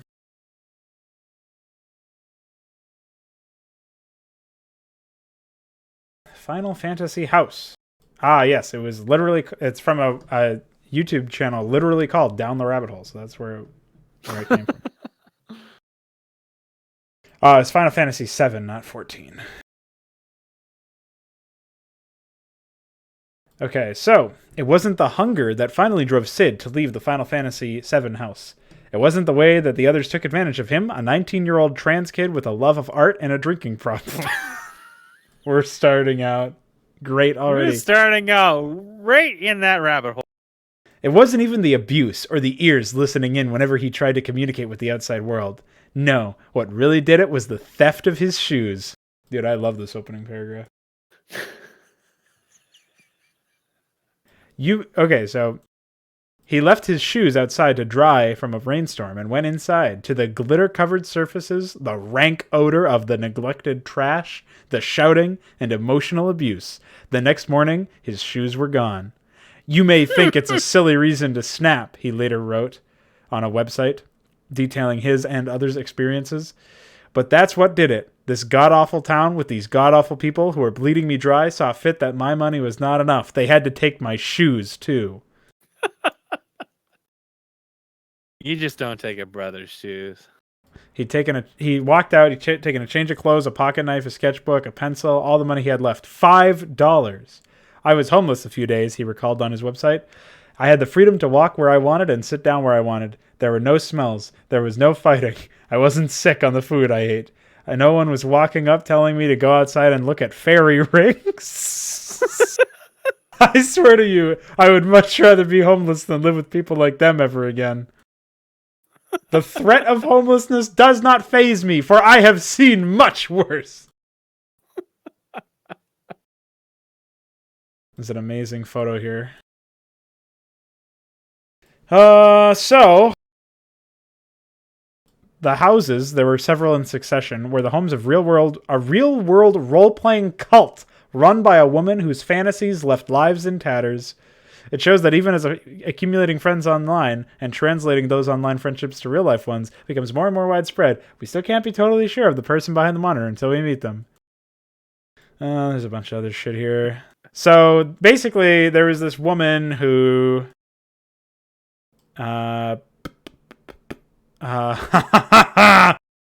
There's like a bunch of women who just refuse to shower, and they claim that they were the reincarnations or this dimension's versions of Final Fantasy VII characters.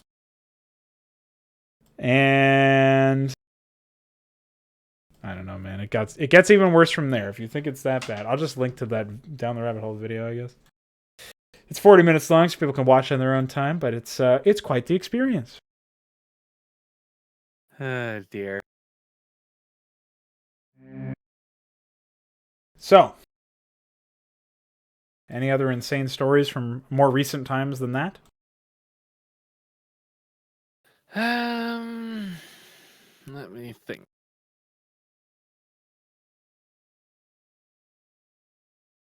I'm sure there was others. Oh yeah, I'll follow up. You remember how I told you about NCIX and how their servers were just left unencrypted? Oh yes, and was sold to the Chinese, and how the RCMP was looking. Right. Well, the RCMP deduced that no charges could be laid. Not even like criminal nothing negligence? Wrong at all. Nothing could be done. Someone already attempted to do a class action lawsuit, but it was what? It was thrown out. Amazing.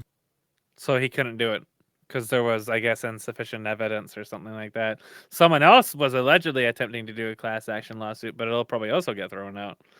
Even though you had, Tony the Chinaman and his stack of shit that people have taken photos of all of people's exposed data, and they rated it, and it wasn't enough. So, like hundreds of thousands of people's credit card information and information can be used for identity theft. It's just out in the wild and it's been sold to so many people already, and it's off in China somewhere, and no one will be held accountable whatsoever. Good old Canada. Thanks, Canada. Thanks, Canada. UED Commander in the chat says, one Russian guy suggested start collecting money to make you fix remastered sprites. And he follows it up with a discount wave emoji, which I'm not really sure why it ever caught on, but people were using it as the blue wave back when the blue wave was a meme. So. Well, to fix them manually as they are, you could probably do it. I don't have remastered. I haven't looked at it. But you'd have a really hard time convincing me to actually spend time on remastered because that's such a piece of shit. Like, why would you even play remastered when you can just play 1.16? Some people... Remastered doesn't give you anything in exchange. It runs worse. It's less responsive.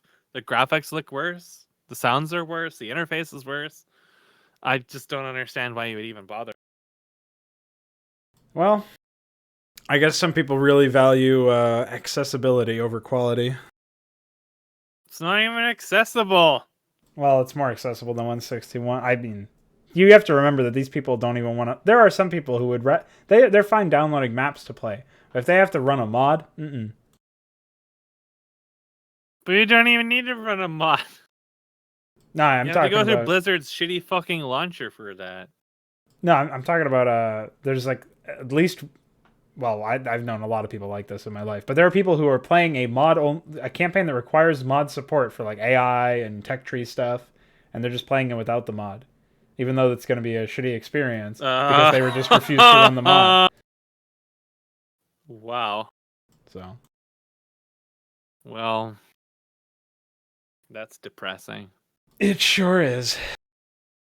I mean, it's also the whole idea that like anybody who feels the need to download something from that is external of just downloading the map from fucking BattleNet or something is they're not interested in that. And there's that age-old, I mean, especially now that fucking Remastered has come along, even though there's still only 4 people playing the fucking game and like use map settings or whatever, people are still trying to say that they're not going to mod their UMS maps because they want to make that next big BattleNet hit. Yeah, just like the 2 or 3 people at SEN who don't even do anything anyway. Yeah. But I mean, you don't even need to tell that to them. I'm pretty sure they're very, very consciously aware of the fact that they haven't actually done anything mean. That's one of the reasons why they get so butthurt about mods, is it sort of challenges their safe space of delusion. It's like, oh, I can do what you did in like a second, and you're just making it harder for yourself. But okay, man. Yeah, well, it's really funny too when there's like this program that basically allows you to have some sort of rudimentary bank data setup, but you have to run it externally while you're running StarCraft. At that point, you should just be running StarCraft and using the bank data we have that's done through mods. There'd actually be less things to click on. I wouldn't trust there being another program running a lot less than a mod. Yeah, because at least you know relatively what a mod can do to your fucking hard drive. You would know how to assess it. Anyways, you can run it in a debugger and know what you're looking for. Yeah. I mean, the AI debug stuff or the AI bank data stuff, that is a little bit fishy because it does create a text file on your hard drive in a folder and stuff. Like it actually does. Well, so does Thundergraft. And let me tell you, those files can get big. Yeah. Oh, the text files at least they're like 8-bit or something. They're not really, or I don't remember what they were. That's probably not 8-bit is not the right way to phrase it, but they were they're pretty small anyways. So they're not actually going to ever get it very large. Thundergraft would make logs that would go up to gigabytes in size if you allowed them. That's pretty sick. Why? Crazy. I don't know. They're just logs. I don't even know what they were for. There was only ever the one version of it created, and I'm one of the only people who ever got it. So it's never was like finished to not do that. One of the old versions of SCM Draft references Thundergraft when you try to import an MP3 or something. It's like, you can't remember, you can only play this if you have Thundergraft or something like that. And I don't know if like nobody has ever posted Thundergraft to any fucking forum. I may have given it to a few people way back, and maybe. Of course, nowadays it's not even necessary. Do you know the person who DW stands for in the StarCraft modding community or mapping community? DW. Nope, there is no one. Okay, because I don't know who it stands for, but Suicidal Insanity, aka SI, the guy who made SCM Draft, regularly has like credits from, I think he made Trig Edit or something, which is what SCM Draft uses for trigger editing in plain text. Someone outside of the communities, I know that. Yeah. Someone who no, it wouldn't be Dark Wizard. I don't think so. No, it's probably someone else. Okay. Yeah, he's not in or around the scene anymore, that's for sure, but I wonder who he is. I have no idea. Few people who didn't. Because, I mean, when you think about the StarCraft scene, there is no real scene. There hasn't been a scene since the CC.com incident. Well, even before then, really, CC wasn't really active. It was more like, that's in 2003, 2004, it was mostly at SA Mods, but just like 2 or 3 people. And since then, there hasn't really been a scene. Like, your Discord server is really the only StarCraft scene that exists. And it's still not really that much of a scene. It's more like a couple people who dabble, and then mostly people who play stuff or are waiting for updates on projects or whatever. Like, that's the biggest collection of people that's existed for a really long time. So people who were developing usually did so fairly privately, and Suicidal Insanity was one of those people, and it's always sort of been that way. So it's probably like someone who's more distantly associated like that, because they never really had a reason to join any of the groups. Because, I mean, you can't look at Star Edit and say that's a scene, because it's full of people who think making maps and is still worth their time. And it obviously isn't to everybody who's ever actually made custom content before. Like, well, why would you intentionally restrict your project? Why would you, waste all your time doing this shit? And so there was never really any attraction for people to go there for custom content to begin with. So, and since, again, CC.com died, it blew up a lot of, historical links and affiliates and stuff like that could have gotten some of that traffic to CC, and, in fact, nobody at CC was really active. I stopped being active in 2009. So It's there is lots of people out there that I've heard about that have dabbled in projects of varying scale. I know someone who's doing full total conversion graphics for the game that are equivalent to the stuff you pulled from the other games, if not better. And that's never going to be in the public space as far as I know. I'm aware of a lot of big stuff for Diablo 2 that probably won't be in the public space for some years yet. And there was stuff for Warcraft 3 as well, but most people just it's like the shape of things really changed a lot for this community after CC really died, because you have to lead by example is the thing. You have to lead by example. And initially, CC led by example with Dessler et al. Making campaigns. And CC had an error of self-improvement about it by, only accepting things of a certain quality standard to its leaders being accepted on the website.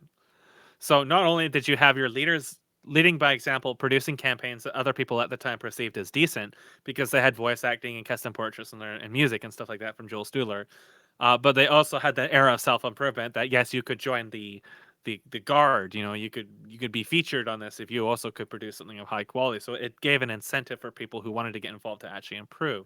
And now vile aggression is on that list. Yep, and now vile aggression is on that list. But those people stopped producing stuff. They just fucking disappeared by the time I was there, which wasn't even that much later. There's no one there, and I was just stuck to my own devices, and nobody knew what I was trying to do. Like, I was reversing like War of the Magi. Like, if I was Korean, I would have been in business because War of the Magi was Korean. That's where a lot of what I would later learn came from. And that was the only example I had to go off of what it is actually potentially capable within StarCraft, or like the iScript and stuff like that. So that's what led to the research that led to the 2006 Sarah Nua's Kill and Dunamis tech demo, and then all the way up to Armageddon Onslaught in 2009. And that, is like the most advanced stuff that StarCraft had up until recent times where you had ASM. And there was just nobody really interested in that because there wasn't really a platform that facilitated self-improvement. Like, if you look at StarNet, for example, let's say that mapping is not a joke. Let's just make believe for a moment, say mapping is not a joke. What is a triumph of someone completing a high quality map on that website? Nothing. There is nothing. There's no gain from it whatsoever, because you can't really like feature it on the website because the website is this hodgepodge disaster that hasn't received attention like it should have since its inception. And they've just been passing down the buck person to person to person over the years, rather than just sucking it up and using like freeboards or something. Like, so many people on that website were complaining about the server being bad for performance, but every single time SEN had bad performance, I'd actually ping their IP and ping their URL, and I would get back under 100 ms every single time. If the server was dying, I wouldn't be getting those pings back so easily, and I would see like packet loss or something as well. Well, I didn't. Their server was acting fine. It's all their jumble of shit that is apparently at a stage that nobody could even do anything with it, even if they wanted to. So nobody was actually really genuinely interested in being involved with the website or actually doing anything with it. So there really wasn't that facilitation, and there was certainly nobody leading by example. I really was surprised to hear anybody who even went to the site even still had admin powers to begin with. It's like SE2 Mapster. There's nobody who's actually at any point had been invested in the site actually has any power over it. Admins couldn't even ban bots from it, so they couldn't even like protect their forum from bots. They couldn't even manually approve files or something like that. Like, I was trying to upload resources for people to use in the form of sound sets, and it was like 2 weeks or something before it was finally approved, and I don't know how or who did it, but I guess like an admin was away, and all of the moderators had no privileges to do that ever since the curse. I was Twitch middleman for Delphinium, and people in IRC, and Delphinium was trying to upload a 40-50 megabyte thing from China that we couldn't get here, and it was just resources, right? And we just couldn't get it fucking approved, and it took so long, and then the files all ended up corrupted anyway. So obviously with curse involved, you can't expect anything good anyways, but it was just like, that's why there hasn't been a centralized community. It's just because there is actually no one leading by example, and that's why you ended up with here, where you have people who are leading by example. because that's the foundation is what it was formed. And there's a couple of other servers I'm a part of that are basically the same thing but for different subjects. So it's for example, Motendu Mountain Dew server, he does videos. That's his thing. And so the server involves a lot of people on it that are also involved in doing videos and also involved in doing, gacha remixes and stuff like that and discussing it and things like that. So yeah, he's got his own little community of like-minded really creators or whatever. No, it's really basic stuff. And I was banned from SA for pointing that out, that you should give people news post access for staff so that they can talk about the projects on the website instead of just like talking about reskinning the forum. And that's when the 16-year-old was in charge of the website, and it is just like leading by example is the big thing. But StarCraft hasn't had that for forever because there really hasn't been anybody wanting to really get involved with it. So it's one thing to cast videos; it's another thing to actually do something with it. And they're just modding as a body really doesn't have that. Like I've been doing a Skyrim production, and I installed close to 300 mods in there. I tried to stay away from the really big ones so it wouldn't be too unstable. And my assessment of Skyrim's modding community going through this process of setting up this run was that it is full of children who want nothing besides likes on their project page and aren't interested in actually polishing their projects. And the gameplay experience has only reinforced that because so much of it is fucked everywhere. Like just unbelievably fucked. The video series that's going to come from a result of this, it's been going through internal verification, and everybody loves it. It is absolute unmitigated insanity, this shit that I run into in this game. And modding, like, it makes me think back to my time with StarCraft and modding and then all the game developers I've dealt with over the years. Blizzard specifically, especially like Brett Wood in the Warcraft 3 and stuff like that. And just the levels of insanity I've had to deal with over all those years. And then looking at what modding turned into, because I used to think highly of modders. I used to hold them in some degree of respect, but that was just because of the people I knew at the time. I knew mostly Europeans. I talked to mostly people who did actually give a shit. But the modders at large just don't give a shit. And Nexus is an example of how not to make a centralized platform and how badly it can backfire. It's like the inverse of what Campaign Creations was. Yes, Campaign Creations may have produced content of questionable quality, but there was at least like somewhere in there some drive to improve quality. They were also actually producing quality, period, which you don't really see from any of the people who have staff access on Startup.net. Now, I will say that they are willing to host user-made projects. You just have to message Roy or whatever and say, hey, I just finished this campaign, or I just finished this map, or whatever, or mod, or whatever. I think the reason why you never really see that stuff is because nobody does it. I did it, then Oman did it with his RPG, and then I guess somebody posted it for an update that SEM Draft had gotten released, like a 0.9 version, like a version increase or something. But other than that, those are the only 3 posts that have actually had anything to do with the community that have it's kind of late been now. there in a while. Yeah. It's kind of too late at this point. Because the landscape has changed from then. You look at Nexus, and Nexus is a cesspool. It is an absolute fucking cesspool. Because it's just all likes and endorsements and sorting by downloads and stuff like that. And it's just people scrambling to get that for that instant gratification rather than actually finishing a product. It's like nothing I've downloaded, no matter the size of it, no matter how old it is actually finished.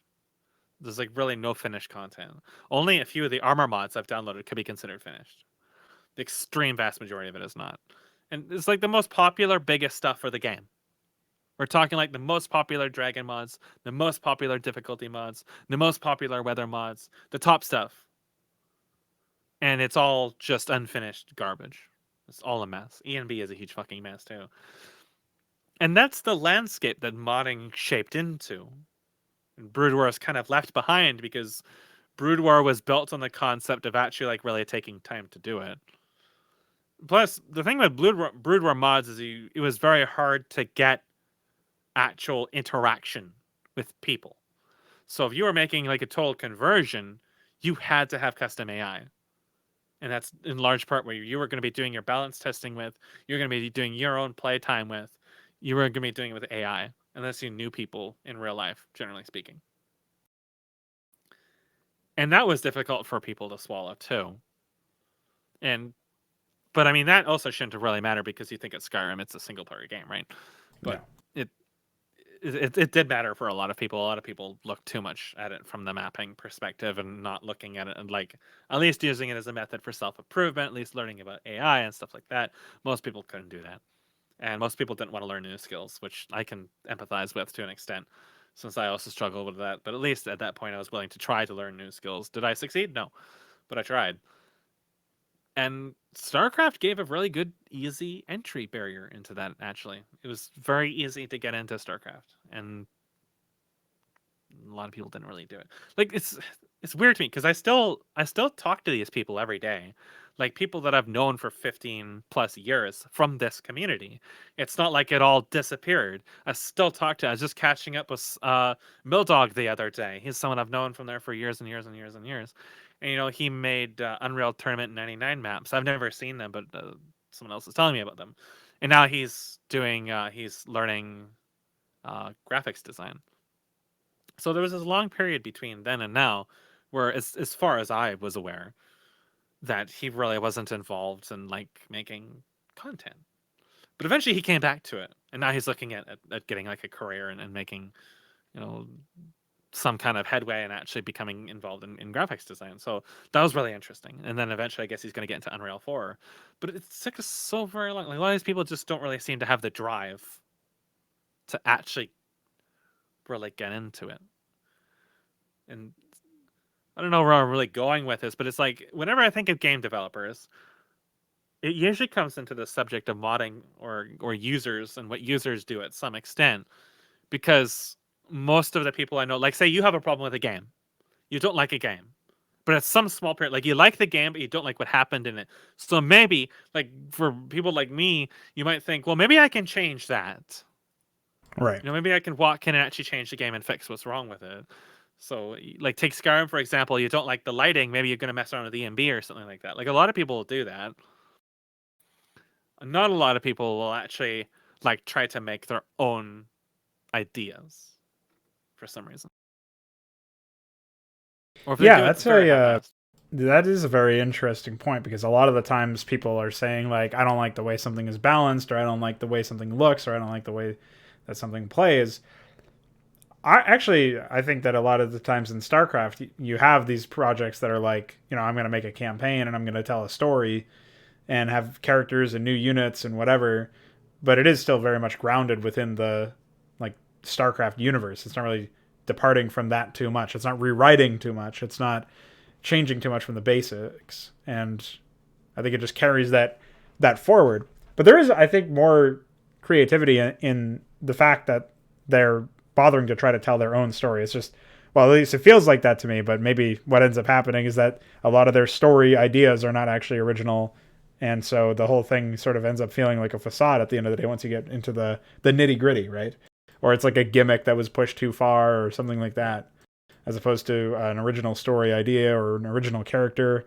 And I mean, it's hard to say whether or not a character transcends the platform or the universe of StarCraft, like the setting.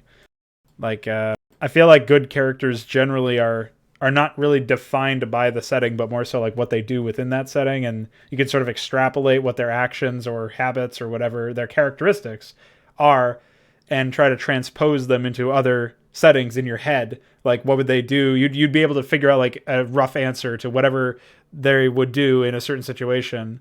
And I feel like a lot of these fan-made campaigns that are character driven, they have these characters and they really, it seems like they change their motivations or their actions or whatever based on whatever the author of the campaign needed them to do at that point, and less so about like fulfilling some sort of consistent vision of what this character does in any situation. Because I mean, think about it. When you're writing a character and you're figuring out what they're going to say as dialogue lines and what their actions are going to do in a game or even in a book or a movie or something, it's all about figuring out what is the through line, what is something that's consistent, because that's how people are going to start to get attached to a character. They're going to say, I like this character because he does stuff like this. He behaves like this. He has this characteristic. Well, if he just changes his worldview or his traits to suit whatever story precedent you have or whatever setting you're in or the situation at hand, if then he's not actually being consistent with stuff that's been established up until that point. And so of course it doesn't actually feel like he's genuinely being the character that people thought he was. And so when you have these characters in these campaigns that just do stuff and it doesn't really seem to fit with their characters, or they say things that don't seem to fit or don't fit the situation, or worse, don't fit themselves in any situation, a lot of the times if that's where it feels like their quote-unquote original character is not really much of a character at all, let alone an original one, because they seem more so as like a mouthpiece of the story writer. Like they're saying and doing things that have to happen for the story to progress kind of deal.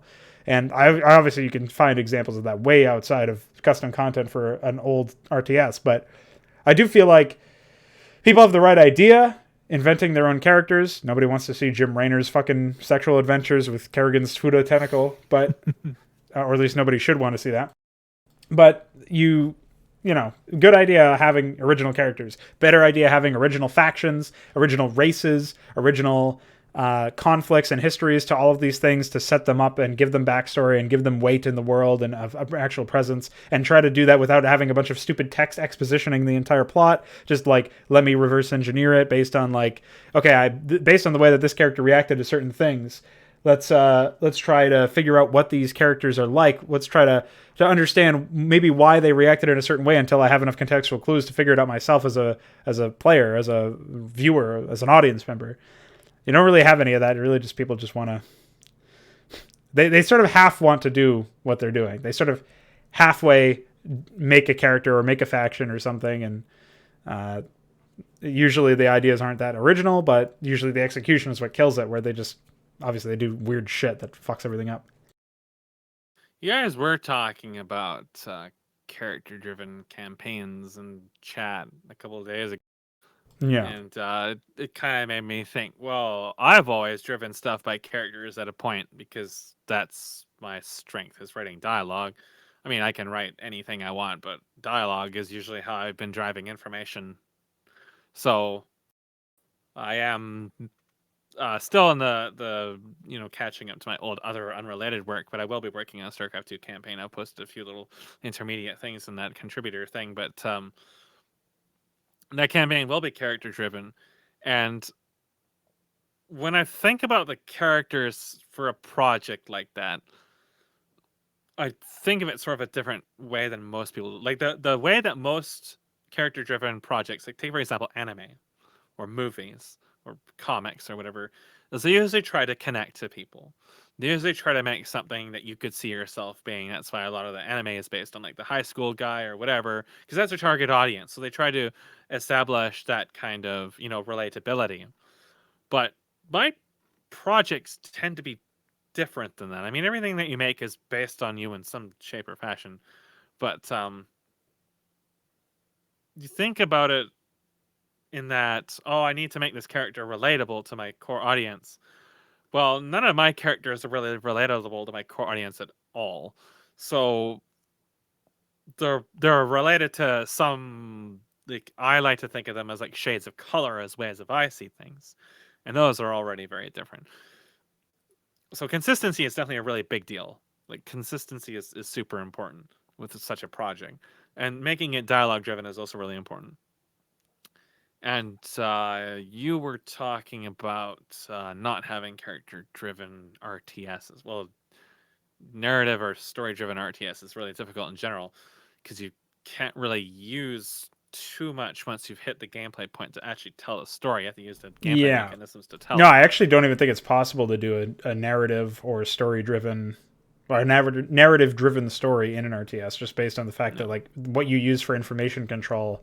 It really does seem impossible to do it without basically just making pseudo characters used for exposition, like nameless Marines or something. Like at that point, you're still using the same function that a character-driven story would have.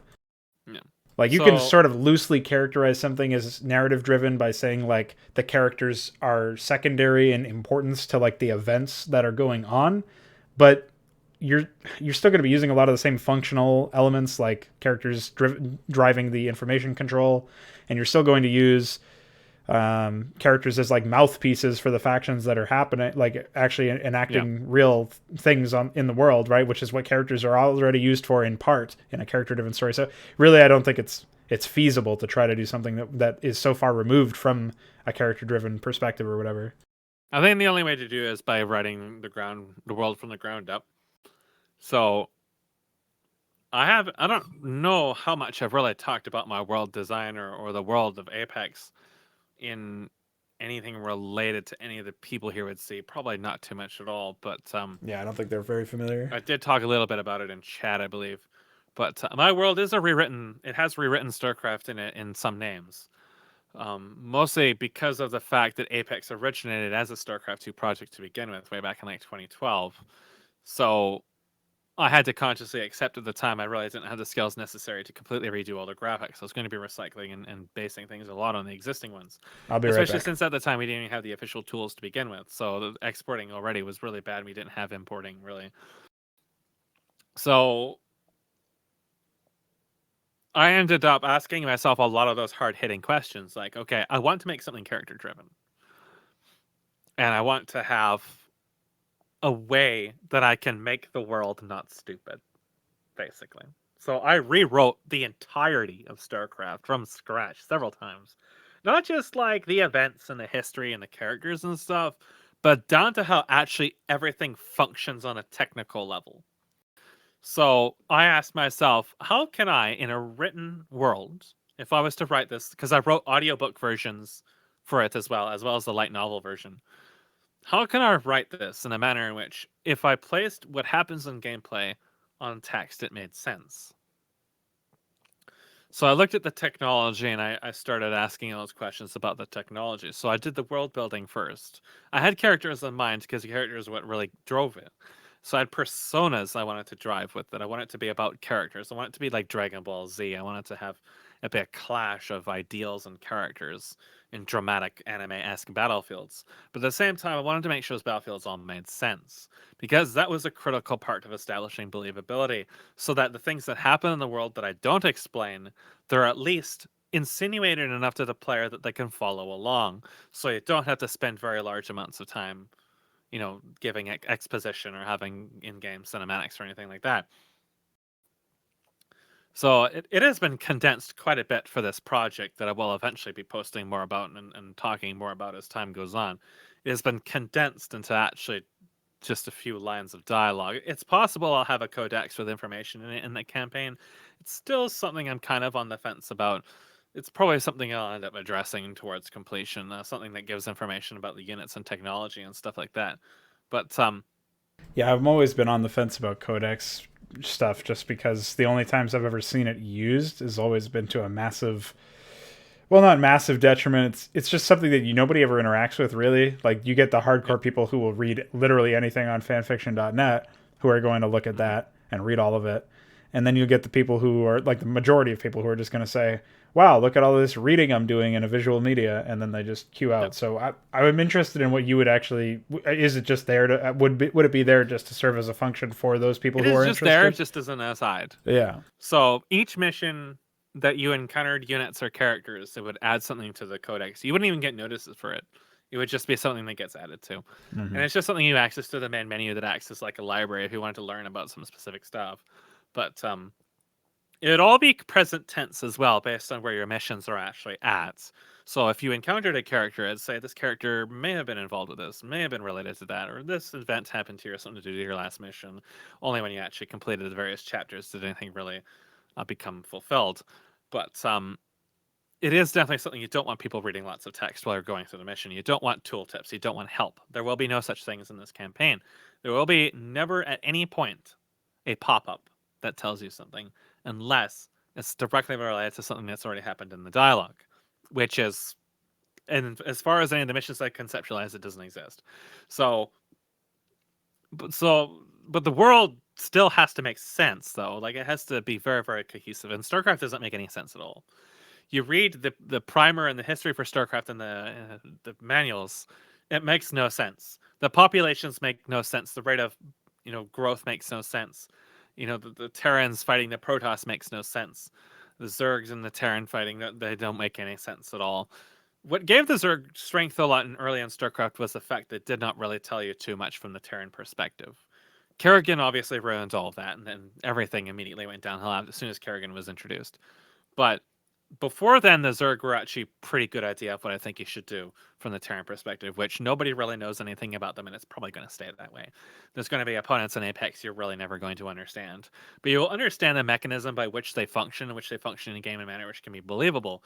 So the Terrans, for example, they function on not nanites, but nanodrones.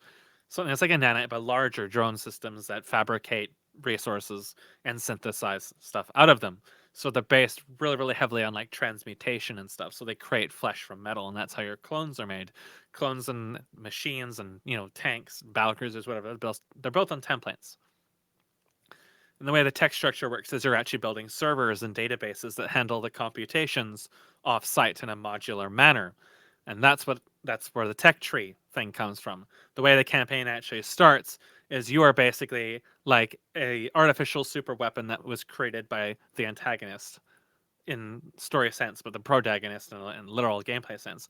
And he says, hey, I have created you to serve as the central processing unit for a computer system, effectively. That is far more efficient and far better than anything that has ever been seen in this world.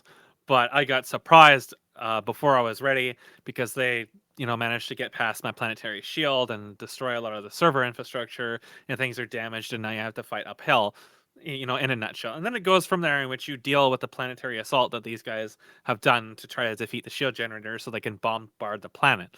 So, like, the actual power levels, I try to keep them all consistent through how they're presented in cinematics and through dialogue and how you actually view them in the game. So you're probably immediately guessing off the bat, since we're dealing with people who build planetary shields and bombardment, we'll probably be able to build some units that actually do some pretty serious damage. There'll be far more than 3 tiers of tech, for example. It'll probably be more like 10. And you will be building like battleships that have like 6, 7, 8 weapons. And of course, that's all factored into how the story flows. Where if you are able to build the dry docks to build these large ships, there is a reason why. And then we have to justify all that in the actual cinematics as well. Like, unlike StarCraft 2 or StarCraft 1, where you're like a ragtag, Rainer's Raiders, you're living on the edge, your battlecruiser's falling apart, you can't pay people, but you're going to drop on this planet, suddenly have 200 Marines and bunkers filled with Reapers stretching across the entire map. You can afford to do this, but you can't afford to pay random people in your ship. So that doesn't make any sense, right? Like, believability is just cut out immediately with StarCraft 2. You can never believe a single thing that happens in that game. It's like the gameplay is completely detached from what's actually happening in the writing. So from the get-go, with my world design, I go and I ask the writing, how can I make the game world and everything mechanically and technically make sense? Down to how the physics work, why you can use energy weapons. Why does this unit fire a laser? If this faction is predominantly using kinetic weapons and suddenly this unit fires a laser, I have to justify why that's a laser. So it makes sense. Yeah, why it's not just another kinetic even weapon. though it's not exposed to the player right away. Even if it's not even in the codex that says, oh, this unit has a rifle because of X, Y, Z, blah, blah, blah. That's just, making excuses. That's like Blizzard. All those fucking books that Blizzard hired to shitty third-party writers, they're just template books. And they just filled in the blanks and then published it, and that's it. Like, that's what we want to avoid doing. So we have to have an environment that from the get-go facilitates very, very fast-paced missions, where we don't really spend a lot of time talking about the technical stuff. So we don't even really learn about the situation of the game and the world that you're on until after the first mission is done. You're just sort of thrust into it, being told a few lines and stuff like that. So it's something I have a hard time describing in passing, and I don't really know how much I'm going to talk about the scripts until they're actually finished. But with RTSs and with information in general, you have to have that consistency. You have to establish like power levels is really an easy one to go by. Like say with StarCraft again, you have a map full of units and you can't pay random people on your ship because doesn't make any sense. Like the whole concept of finances and stuff like that doesn't even make any sense in that game to begin with. You could just fabricate resources on the spot. Like the whole concept of credits and stuff, and this shit makes no sense. The whole concept of the Terrans suddenly whipping out shield generators and stuff like that makes no sense.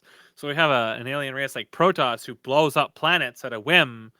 They just shoot a laser and bam, the planet's gone. How do the Terrans fight that? We never even approached that subject. How are Terrans actually the most broken race in multiplayer that have to be... Well, this isn't for Brood War at least, but in Brood War, Terran is actually the one that has to get gimped most by map design just because of the way that their races naturally have an affinity for like map control and stuff, and the other races don't really have an answer to that. Yep. So yeah, I mean, I can definitely see where you're going with it, where the gameplay is obviously your primary storytelling tool, but then there you have to keep in mind that the gameplay has to be consistent with whatever you're actually trying to communicate with. Like it's like one thing to tell the story through the gameplay, but you also have to make sure that the story you're telling through that gameplay is like matching up with what you're trying to tell, what you're trying to say.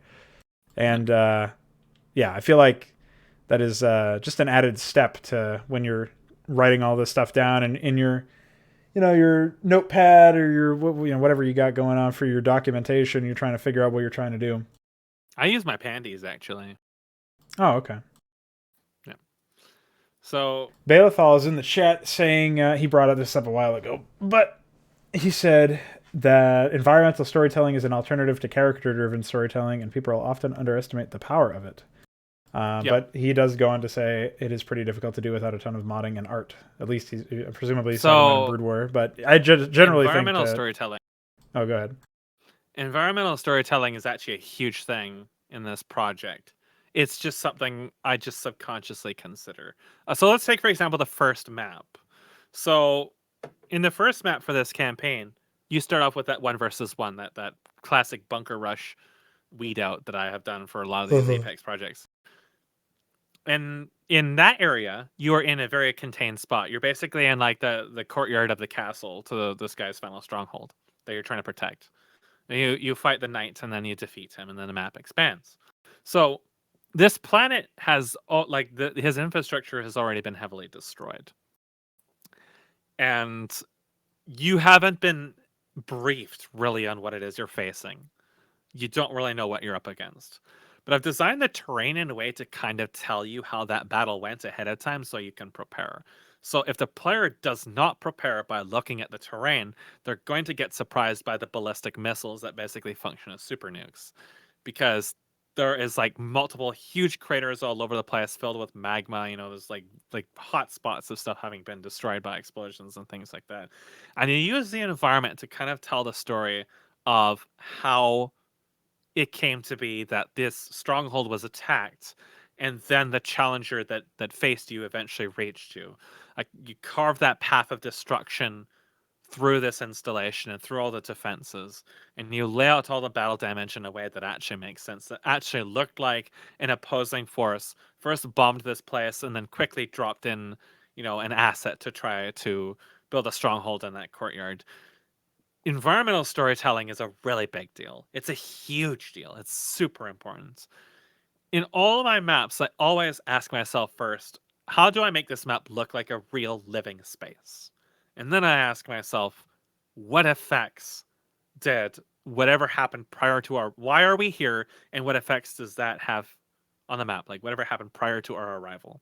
Yeah. Well, there's there's ways that this affects the gameplay too, like wreckage or something could render an area unbuildable, or you could see that some of the resources are drained, and there's actually a reason for it instead of just Blizzard changing the fucking number values. You can show that there was a base here at some point through, and there was a mining operation over there, and now it's gone, and that's why there's less resources here than in a conventional expansion that you would see, and you can have all of that stuff in there. One thing I will say is, for the most part, like, I feel like especially people who play StarCraft 2 campaigns, these degenerates, like myself, who have suffered through these projects, will they just look at the terrain and they're like, oh, this person put effort into the terrain, I guess. That's cool. And then they never really think anything else about it. Like maybe some of them are like, oh yeah, maybe there's a reason for that to be there. So part of me wonders, like, if you actually did bother trying to release this campaign publicly, which I know you have no real plans of doing right now, there would probably be a massive like shit show over I can't imagine what you're going to do with the writing, but just in the difficulty department alone, you're going to have people who are like, oh my God, why are you making it so hard? Why is there an easy mode? Can I download? Question mark. I would laugh at them. Yes, there would be that's the main reason why I'd like to see I would look into protecting the map so you couldn't re-enable cheats, just like specifically for that purpose. Because you'd have to find some way to like tie a trigger library into the thing that detects if cheats are used, which means that they broke the maps. I would have a custom game executable if I went that. Like if I was having a public release, I would get someone I know to actually just modify the executable. Even if it took a long time to reverse engineering to come to, I would be more than willing to wait. Because difficulty, like that, like when I'm talking about like the gameplay and using the game mechanics and stuff to establish the world, difficulty is part of that. Yeah, absolutely. It needs to be difficult. And I'm not saying like, oh, you start the map and suddenly there's 30 battle cruisers. I mean, like, you're going to start the map and you're going up against a guy who's going to bunker rush you. But it's not like he's going to bunker rush you with 9,000 minerals and suddenly it's going to be like 30 Marines in your base. This is something a unit test over and over and over and over and over and over and over and over and over. I make sure it's actually beatable by a human. I make sure human can actually deal with this. I try different strategies. I've already, gone through this process just for my testing maps. I already know this process. I've done it so many times with mods. I've done it so many times with Armageddon Onslaught, which was designed to be, like over the top difficult. And I know it's possible to beat Armageddon. I know strategies that work against it, even when it doesn't break. And so I know it's realistic. And I know if it's realistic, I am completely ready to see 10 out of 10 people be unable to finish it. I don't care. Because a lot of those people are going to have the exact same problems with the kind of games that I also have problems with. Let's take, for example, R-Type 3. So when I played R-Type 3 and I got to stage 2, I thought I would not be able to beat that game. Even if I invested like 20, 30, 40 hours into it, I really didn't see myself getting past it. But I enjoyed it. I enjoyed it because it was, responsive and fast to get into and fast to get back into the action. And, remedying my mistakes and paying more attention was having actual results in the game world, where I was actually getting farther and farther and farther. And that's the rewards for actually overcoming challenges, seeing self-improvement. And when I look at the difficulty for a project I'm making, I want to give people that same experience. I want to give them the route to self-improvement. Which means that if I've established something and I get the stuff peer-reviewed, and they confirm this, and there are people whose opinions I can trust, and if I encounter a very large amount of people who can't agree with that or can't work with that, I don't give two shits. Because I don't respect their opinions. Because I don't know them. I have no reason to respect them. All I can really tell from them is that they do not see that same drive to self-improvement. If people get bunker rushed in that first map and throw up their hands and scream, and don't at least try to do something about it, the map has actually served its function very well. Very, very tidily. Now, it is also worth pointing out that this project will probably be close to 60, 70 gigabytes just for 5 maps. So I really don't think that people who have intentions of just dropping something at a whim are going to be downloading it to begin with. So I'm pretty content in knowing that, just because of the kind of person that the kind of connotations my content has as a result of my reputation, that the audience that I have and the people who are attracted to my work are people who are looking for that kind of experience. So, literally looking at it, I don't think I would actually attract too many people like that. I think that the people like that are basically like daisy flowers who play phone games and invest $500 into something rather than actually working for it, which means they're not going to download something that's really big. They're not going to be on the, the sites that feature my content, and the initial forward for the project alone is probably going to scare them away, because this project is going to be advertised to everyone, player or otherwise, that it does not have difficulty settings, and it's intended for people who play at a high diamond from the tutorial level. So I would like at that stage, all the butthurt I get is just music to my ears. I love seeing people die in my content. It is so rewarding. I came across some random video of some guy that had made like a year or two ago of Armageddon Onslaught on YouTube, and all he had was nukes. And somehow he had survived to the point that Armageddon had reached Onslaught stage, which meant that Armageddon had lived too long. And now it was building all those big units that destroy the map. Like the Great Destroyer was out. So it was basically over. And he was just like trying to nuke random units. It was just entertaining as fuck saying that. I really enjoy it, just watching people die to shit like that. Like that's what gets me off. That's my fucking porn. That's my magic. Your magic trick is Jay Barrino saying, hey guys, I got 6 beers, but I guess I'll try the hardest map in your campaign. That really happened. So, like to me, difficulty is like an interactive element. I always look at a map as an interactive concept. Yeah. The bunker rush thing is an interactive concept in the sense that I actually physically know that a lot of people can't deal with early game. That's why Blizzard removed early game from StarCraft 2 to begin with. So by creating that early game experience and that very, very notoriously uncomfortable experience from the get-go, I'll immediately show people that I'm not pulling punches. And it's not like it's going to be, the super hard, hyper difficult map. It's going to actually be a fairly easy map in all comparison. And the map slows down quite a bit after you defeat that first rush. And that's fantastic. And then I will also change the tempo in maps as well. So that's already telling you something as a player. It's already conveying something to you that maps will change in tempo, that the game flow will change, that the dynamic of maps will change depending on how much time has passed and what you have done. And that is, to me, a very powerful statement to make without even throwing in a single line of dialogue. Well, I also think that it contributes to everything else in your scene, in your campaign, whatever, because of the fact that you are willing to do all of this gameplay related storytelling by making things difficult. And, it adds a bit of weight to when a character says something or tries to speak from a position of like authority over a certain situation. It adds color to whatever they're going to say because what experiences that character has had. If you're playing as them, you went through those same experiences. So it's deeply personal at that point. It's more so than just, like if you're up against the same, like you go up against an enemy in your average campaign, which is not challenging at all, doesn't make an attempt to really diversify even the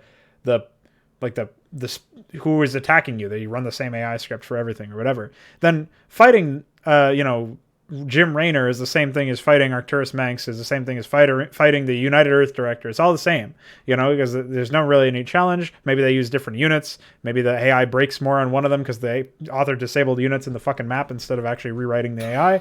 Whatever the case may be, like the only thing that's going to be memorable is how boring it was. You're not really going to have any experience that's going to say, the next time I fight Jim Raynor, I better be ready for some early game tactics where he tries to rush me with some units.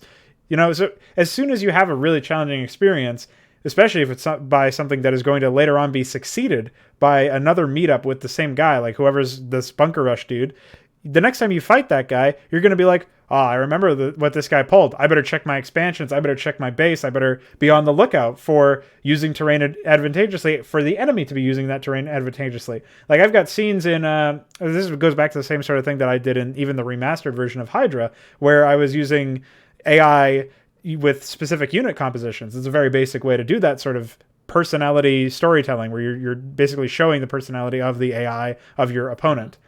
And you have an AI in there that favors air over ground, and you have an AI that favors mech over air, and then you've got an AI that's mostly meant to just harass you with tier 1 and tier 2 units before teching up if you leave it alone for long enough, while also expanding over everything. And so you've got like these different jobs that each AI has at the early game. The player has to figure this out. They obviously are going to be running the map at least once. Even if they're really good, they're probably not going to be able to clear it in just one try, but whatever, maybe they do. And either way, the end result is that the player is going to observe these behaviors of this AI, whatever AI is. Now, when one of the AI that you have never seen before opens up by, sending 3 wraiths behind the like where you spawned from, where your start location is, to harass your workers at the same time as one of their allies is hitting you in the front with a frontal assault to try to like distract your forces. Then there's an element of strategy to that. You see that these two AI are working together. You also see that one of them is more interested in distracting you, the other one is more interested in harassing your workers. Okay, well, now this is valuable information of these two AI that you've never seen before up until this point. So later on, when one of them's siege tank drops your mineral line, you're going to be expecting that worker harass from that AI. It's going to fit the bill. It's just like when we talked about characters saying and doing things that keeps them consistent. It's the same thing with your AI. Your AI are basically the characters of your gameplay. You got to make it so that they are also doing consistent things, because that's going to teach players to keep on the lookout for that sort of stuff. Not just unit comps, not just, whatever, how aggressive they are, but also the strategies that they are using to attack you. If one of them is doing this weird guerrilla warfare shit where they attack you with a force that is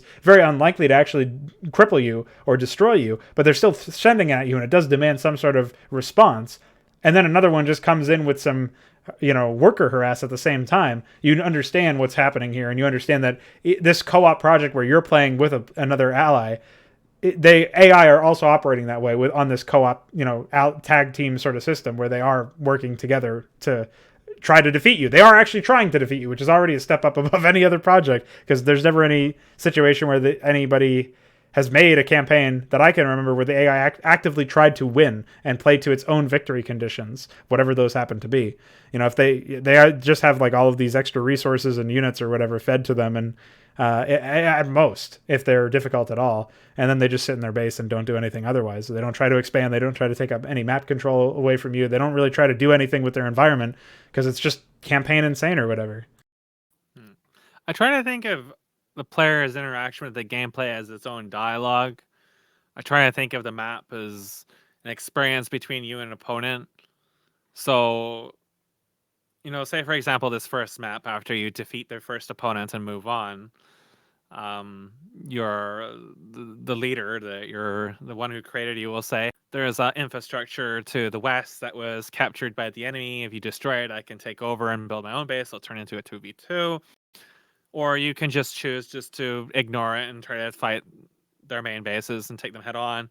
You have like this window of opportunity to really make a decision that really change how the map works. So on the left side of the map, you have that infrastructure that was a part of the original foundation. It's been destroyed and taken over by the enemy. And it's full of production facilities and not really any defenses. But they will build defenses over time.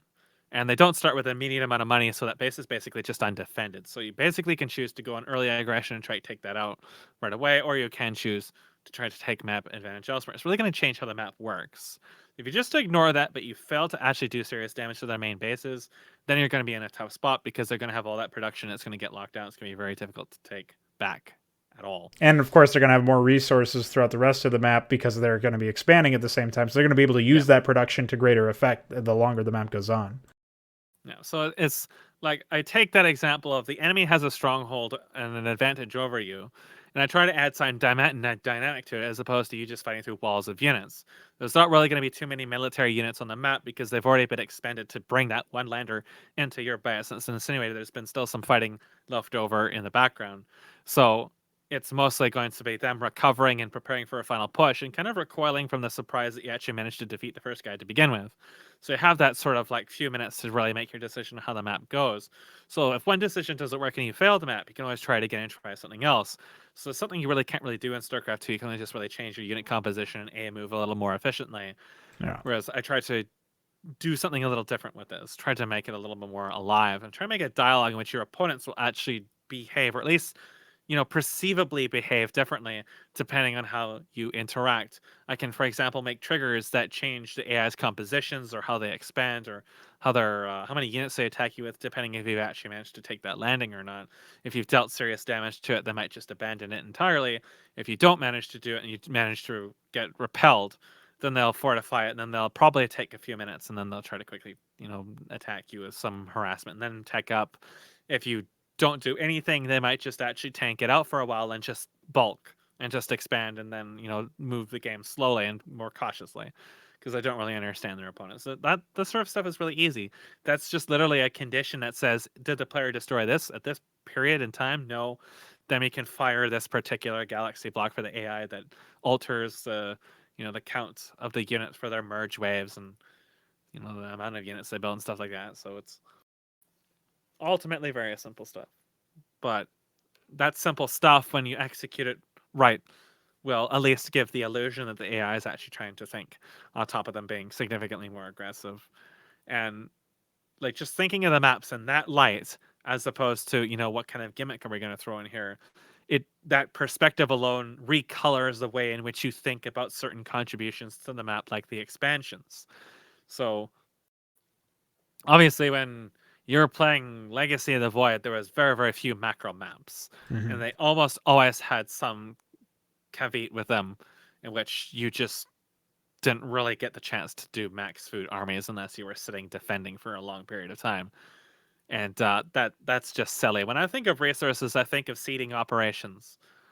Who seeded what resources where and why, and then I think of natural formations or formations that occurred from recent events or things that came out of things that were destroyers, stuff like that. So my expansion locations actually tend to be really bizarre in terms of like how the map layout actually is. But because they're bizarre, they mean that the way that the game flow actually circulates around the map and how the player values portions of the map and how fights actually happen around certain parts of the map behave much more differently than what you expect in normal StarCraft 2. And that also lends its own character to the environmental design as well, why you value certain things over others. For example, in front of that production area, there is an area filled with probably about 20, 30 mineral piles. Just on high ground, you can't build very close to them. You have to build your command center kind of at a suboptimal location. But it's still a huge amount of resources that's just sitting there. It's also very exposed because it's actually a landing platform. So you don't really have an easy way to defend that. And if you haven't taken over that landing platform, you're actually exposed from like 3 different sides. So it's one of those areas where it's obviously very valuable, not necessarily just because you maybe want to have that stash of resources, but because if you just choose to ignore the area, the enemy is going to take it, and it's going to become extra hard to take it back because now they're backed up by all that production that you've otherwise ignored. So no Blizzard map has anything like that. All their areas are very academic down to the T. They would never stick an area in there with like 30 different resources. And they wouldn't really think of putting an expansion in an area where your command center can't be built directly towards anyways. They don't think about cross map mining, even though it's something that happens in silly multiplayer games all the time. I like when I talk about the gameplay for this stuff, I say I think of it a mix of professional gameplay and then community warlords and merchants games. Because those community warlords and merchants games, it was always the same people, right? So you always had sort of expectations of what you were dealing with, and you had that kind of rivalry thing going on. That's where the personalities and the dialogue between the players come, because sort of things become insinuated by extent of how things come along, and that allows long games to proceed without it feeling really tiring. Is when you're playing against a personality and not just performing a series of chores, then it's much more pleasant to play long games because you really want to defeat the opponent. You don't want to beat the map, you want to defeat the opponent. Yeah. So again, it really comes down to how things are portrayed and the mindset in which you approach them with. So there's no question it will be very difficult to actually do. But there is also no question nobody's actually really thought about maps in that way before. So the perspective is different. It's just about bringing it to life. Yeah, I mean, it's definitely a tough ask, especially in a game as fucked as StarCraft 2. So it will be interesting to see how you make out. And yeah, I mean, I'm looking forward to hearing how you end up conceptualizing like the levels themselves. You talked about how you were going to end up using terrain, especially in that, like showing terrain through the visual storytelling as like a way to basically tell the player not just a story about what happened there, but also a like sort of warning them about like setting some sort of expectation about what the enemies are going to be using. And it's funny how that I basically came to the same conclusion when working with the update for in Consummate's terrain. I think I've said this before on the podcast, but back when I made the assets originally, I was just happy to have those assets. And so I just littered the entire maps with them willy-nilly and made it so that, while it did make some battlefield areas look pretty neat, at the same time, it didn't really tell a cohesive story at any point. You never really felt like something was placed there for a particular reason. It was just placed there because it looked cool, or I thought it looked cool. And so I feel like that was one of the weakest areas of that project, is that you never really got a proper understanding of what was happening. And even then I would have Arbiter destroyed Arbiter doodads or whatever in the first mission, where you don't see Arbiters until like the fourth or fifth ones. So like that tells you the complete opposite of what you want, because when you're going to observe those Arbiter doodads, you're going to observe the lack of Arbiters in the first mission. Then you're going to start to think, yeah, I guess there weren't really any Arbiters left. They all got destroyed or something. You have to start making excuses for why there weren't like a visual or a gameplay representation of what you saw visually in the environment. And that is definitely something I want to avoid in the future. So what I started to do with the new and consummate stuff is I started to design areas that were explicitly meant to be like sites of battle. And sites of battle would be like high frequency, or like if you looked at a heat map of where units went on the map, where players sent their armies, AI or otherwise, these would be well-trodden areas. These would be areas where they would light up on that heat map. They would show you a lot of armies went through this area. This is where armies went and maneuvered and met in some cases. And so some of the corpses would be around base areas, but a lot of them would be in these pathways that, just by virtue of them being connected to the different base areas and the different expansions and all these other assets on the map, you could tell that these were high value things. And so I wanted to bring that forward by sort of allowing players to get some sort of sense of what the map's construction was before they really revealed all of the different interconnecting pathways, just based on the volume of corpses and wreckage and whatever else, let alone like obviously seeing like a destroyed command center or something would clue you in that there was a resource area nearby, because Terrans can lift their command centers off. So the Terran player tried to lift it off, it crashed into the ground. Well, that must mean that there's an expansion nearby. It's like give you like little context clues, being very generous with those context clues in the first mission, so that players understand this is actually something I'm supposed to be keeping an eye out for. Or you could go the other way and just say, just make it consistent across all the maps. Don't be more generous with the first mission. Just make it something that the players can tune into if they are observant, which is probably the way I'm going to end up retooling it at the end of the day, because I do want it to be something sort of like everything else in the campaign, where you have to have some sort of understanding of what's happening that you can develop through mere observation. It's not going to beat you over the head with it like a tooltip would. Yeah. It's just sort of stuff that's just sort of insinuated, but people have become desensitized to it because they haven't really learned to look for that, because it hasn't been used in games for so long. Like I had a lot of problems on Final Fantasy VI because of that, because there was like map objects that you can interact with that I had no idea you could interact with, because they didn't sparkle. No games have done anything with it, right? Yeah. So I didn't know you could like touch crane hooks or anything, because they were just doodads, and I'm like, well, none of these games ever have interactable doodads, so why would I start looking at for now? But this was back in the age where we did have that stuff. But I'd been whitewashed by Blizzard and everyone related. This stuff doesn't happen in games. Our technology doesn't support it. And now, we're back where it is supported. So it's super different. And yeah, it's kind of unfortunate. I remember hearing about why all of these games have horrible sound compared to old ones. And it's because of like a sound card like product dispute or something, where the technology used to make that stuff was no longer available to the public, because the person who like the patent or whatever for it is no longer like available for use. Like there was some sort of legal action taken to prevent it from being used based on a disagreement. It still boggles the mind that no sound cues like that, because like that's how you could get really, really good audio in Quake or the original Counter-Strike, because you go back to like Counter-Strike 1.3, 1.6 or whatever, you had these sound cues that you could hear that sound way better just in general than what you can hear in like the modern versions of both of those games. And it's not just because of the assets being used, it's some sort of hardware related thing, or firmware related thing that is no longer accessible to the general public, which is pretty fucking shitty. But what can you do about that? It also goes to show that nobody's bothered to compensate or take advantage of that by saying, hey, there's a hole in the industry here. Let's fill it with a product. They'd rather just use the fucking status quo. Like nobody's improved upon that in like the 10 plus, 15 plus years since that patent went out. It's pretty sick. Yeah. That's what it's all about. Just security. People just keep doing the same things or buying the same things, and why do anything? Yeah. And most people are too scared to do new things or different things anyways. And just look at fucking videos. People just refuse to use anything but YouTube, even though YouTube is just doing everything it can to push people as far away from it as it can, and they still keep using it because, well, you've got these content producers, these people who make these movie or movies, videos, anything, and they complain about YouTube all the time because, you know, they get demonetized, they get trolled, they get videos deleted or copyright or whatever.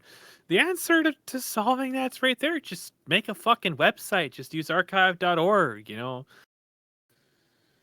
But then they don't want to do it because it's hard. And then so they just sit with YouTube producing these color crushed chroma subsampled 420 videos. If they can even produce anything at all and they don't get trolled out of existence like a lot of people have been. And that's why nothing changes. That's why Google doesn't fucking care, because they know they can just abuse whoever and they'll just keep coming, keep giving them money.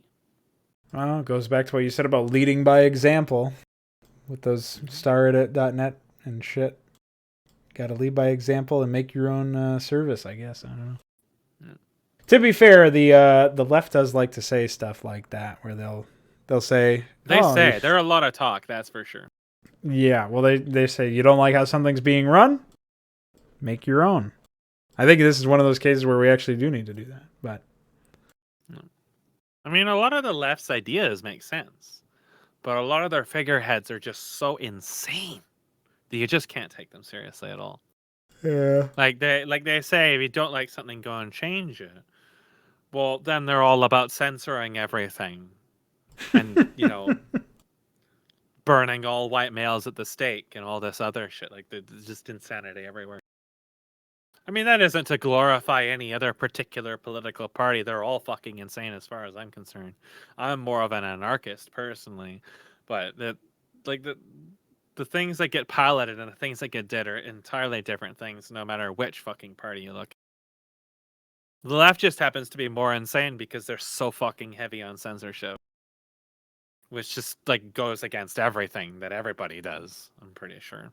Yeah, well, not only that, but it belies a very obvious lack of integrity to the point where they can't compete normally, or refuse to compete normally with like the whole marketplace of ideas. That buzzword. Nobody ever wants to compete with these, like, the whatever ideas that they don't like. So they just say, fuck it, we'll just censor them because they offended me. And on the flip side, you have insanity like churches being tax exempt. Like, yeah. What? Like, it doesn't matter where you go. Everybody's crazy. Mm-hmm. Everybody's nuts. Well, I've got a Skyrim video to make. I need to get a drink of water. I think I'm going to consider myself pretty ranted out for the time being. I think that we had a pretty fulfilling conversation. We went through a whole variety of subjects. I know I did anyway. It was quite the what would you say? What's that fucking thing that you say all the time? Expanding horizon expander. There you go. The goat expander. You know, we need another Goatsy man. That's what we need. We need another Goatsy man to come and stretch our horizons, to expand our lower to the higher and help us reach and. He'll probably be from Florida. If it's not Florida, it's California. Doesn't Florida have like 1 million herpes-infested monkeys running around now that are like threatening people's lives? I have not heard this Florida? one. I was told about that. Well, I searched Florida someone on monkey. a yacht or something released some monkeys on an island for fun, for amusement of some kind, and then they survive there, and they all have like this deadly strain of herpes that can transmit to, and now they're like multiplying like crazy. Well, the first result when I searched Florida monkey in the news is analysis. Black women voters probably did not flock to Florida governor. So, and then The next one is Trump is totally lost on the shutdown.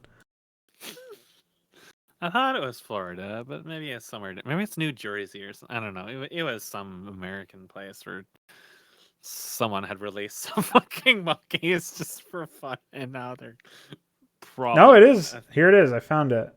Monkeys in Florida carrying deadly herpes virus could double by 2020 or 2022.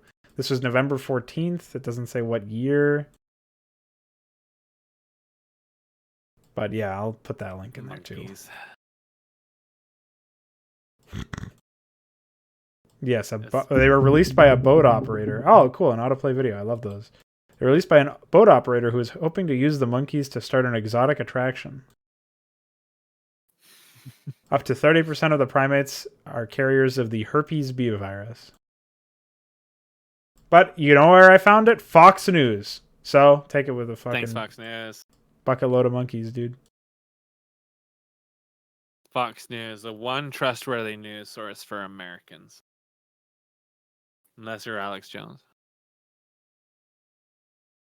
Well, that's what going on. What is Alex up to these days, anyway? Let's find out. Let's find out. He's got to be doing something good. Last time he was begging for donations. Well, Sandy Hook shooting victims' families win legal victory against InfoWars and Alex Jones. This is 3 days ago. Dude, Alex Jones got fat. He's got a little too much male vitality. A judge in Connecticut has granted the family's discovery requests, allowing them access to... Billboard transferred into NPC meme by conservative street artists. Oh, okay. I don't know what that is. Bill Maher's a comedian or something. I don't know what the NPC thing is. So what is NPC is so the NPC meme is non-player characters, like the idea that leftists are pre-programmed with responses, and so they just say stuff like "Orange Man bad" on the news, like they say whatever they're told to say by the news. And is it wrong? Well, it got a lot of people very upset, and somebody tried to say that the NPC meme was they tried to sue people or something because it was an attack. I feel like that was right. Maybe they just threatened legal action. But the people who won this suit have access to marketing and financial documents from InfoWars. So that can only mean they're going to find the conspiracy within InfoWars. Man, the last time I thought about Alex Jones was because he was caught with transgender porn on his on his broadcast. He was looking at it. It was just on his phone, and they found the exact video. It was guy takes dick from tranny or something. I don't know. Whatever it was pretty incriminating. I don't even remember what he said about it. He probably was like, "I was doing it for research. I thought it was a magic trick." There, we came full circle, dude. We finally did it. Well, real magic trick was somehow talking for however long we talked for. So thanks for your majory, Mesk. God bless Donald Trump. Todd bless Donald. Live forever, you short-armed, orange-wigged man. Orange man bad, dude. Orange man bad. Happy birthday, Akron, you fucking piece of shit!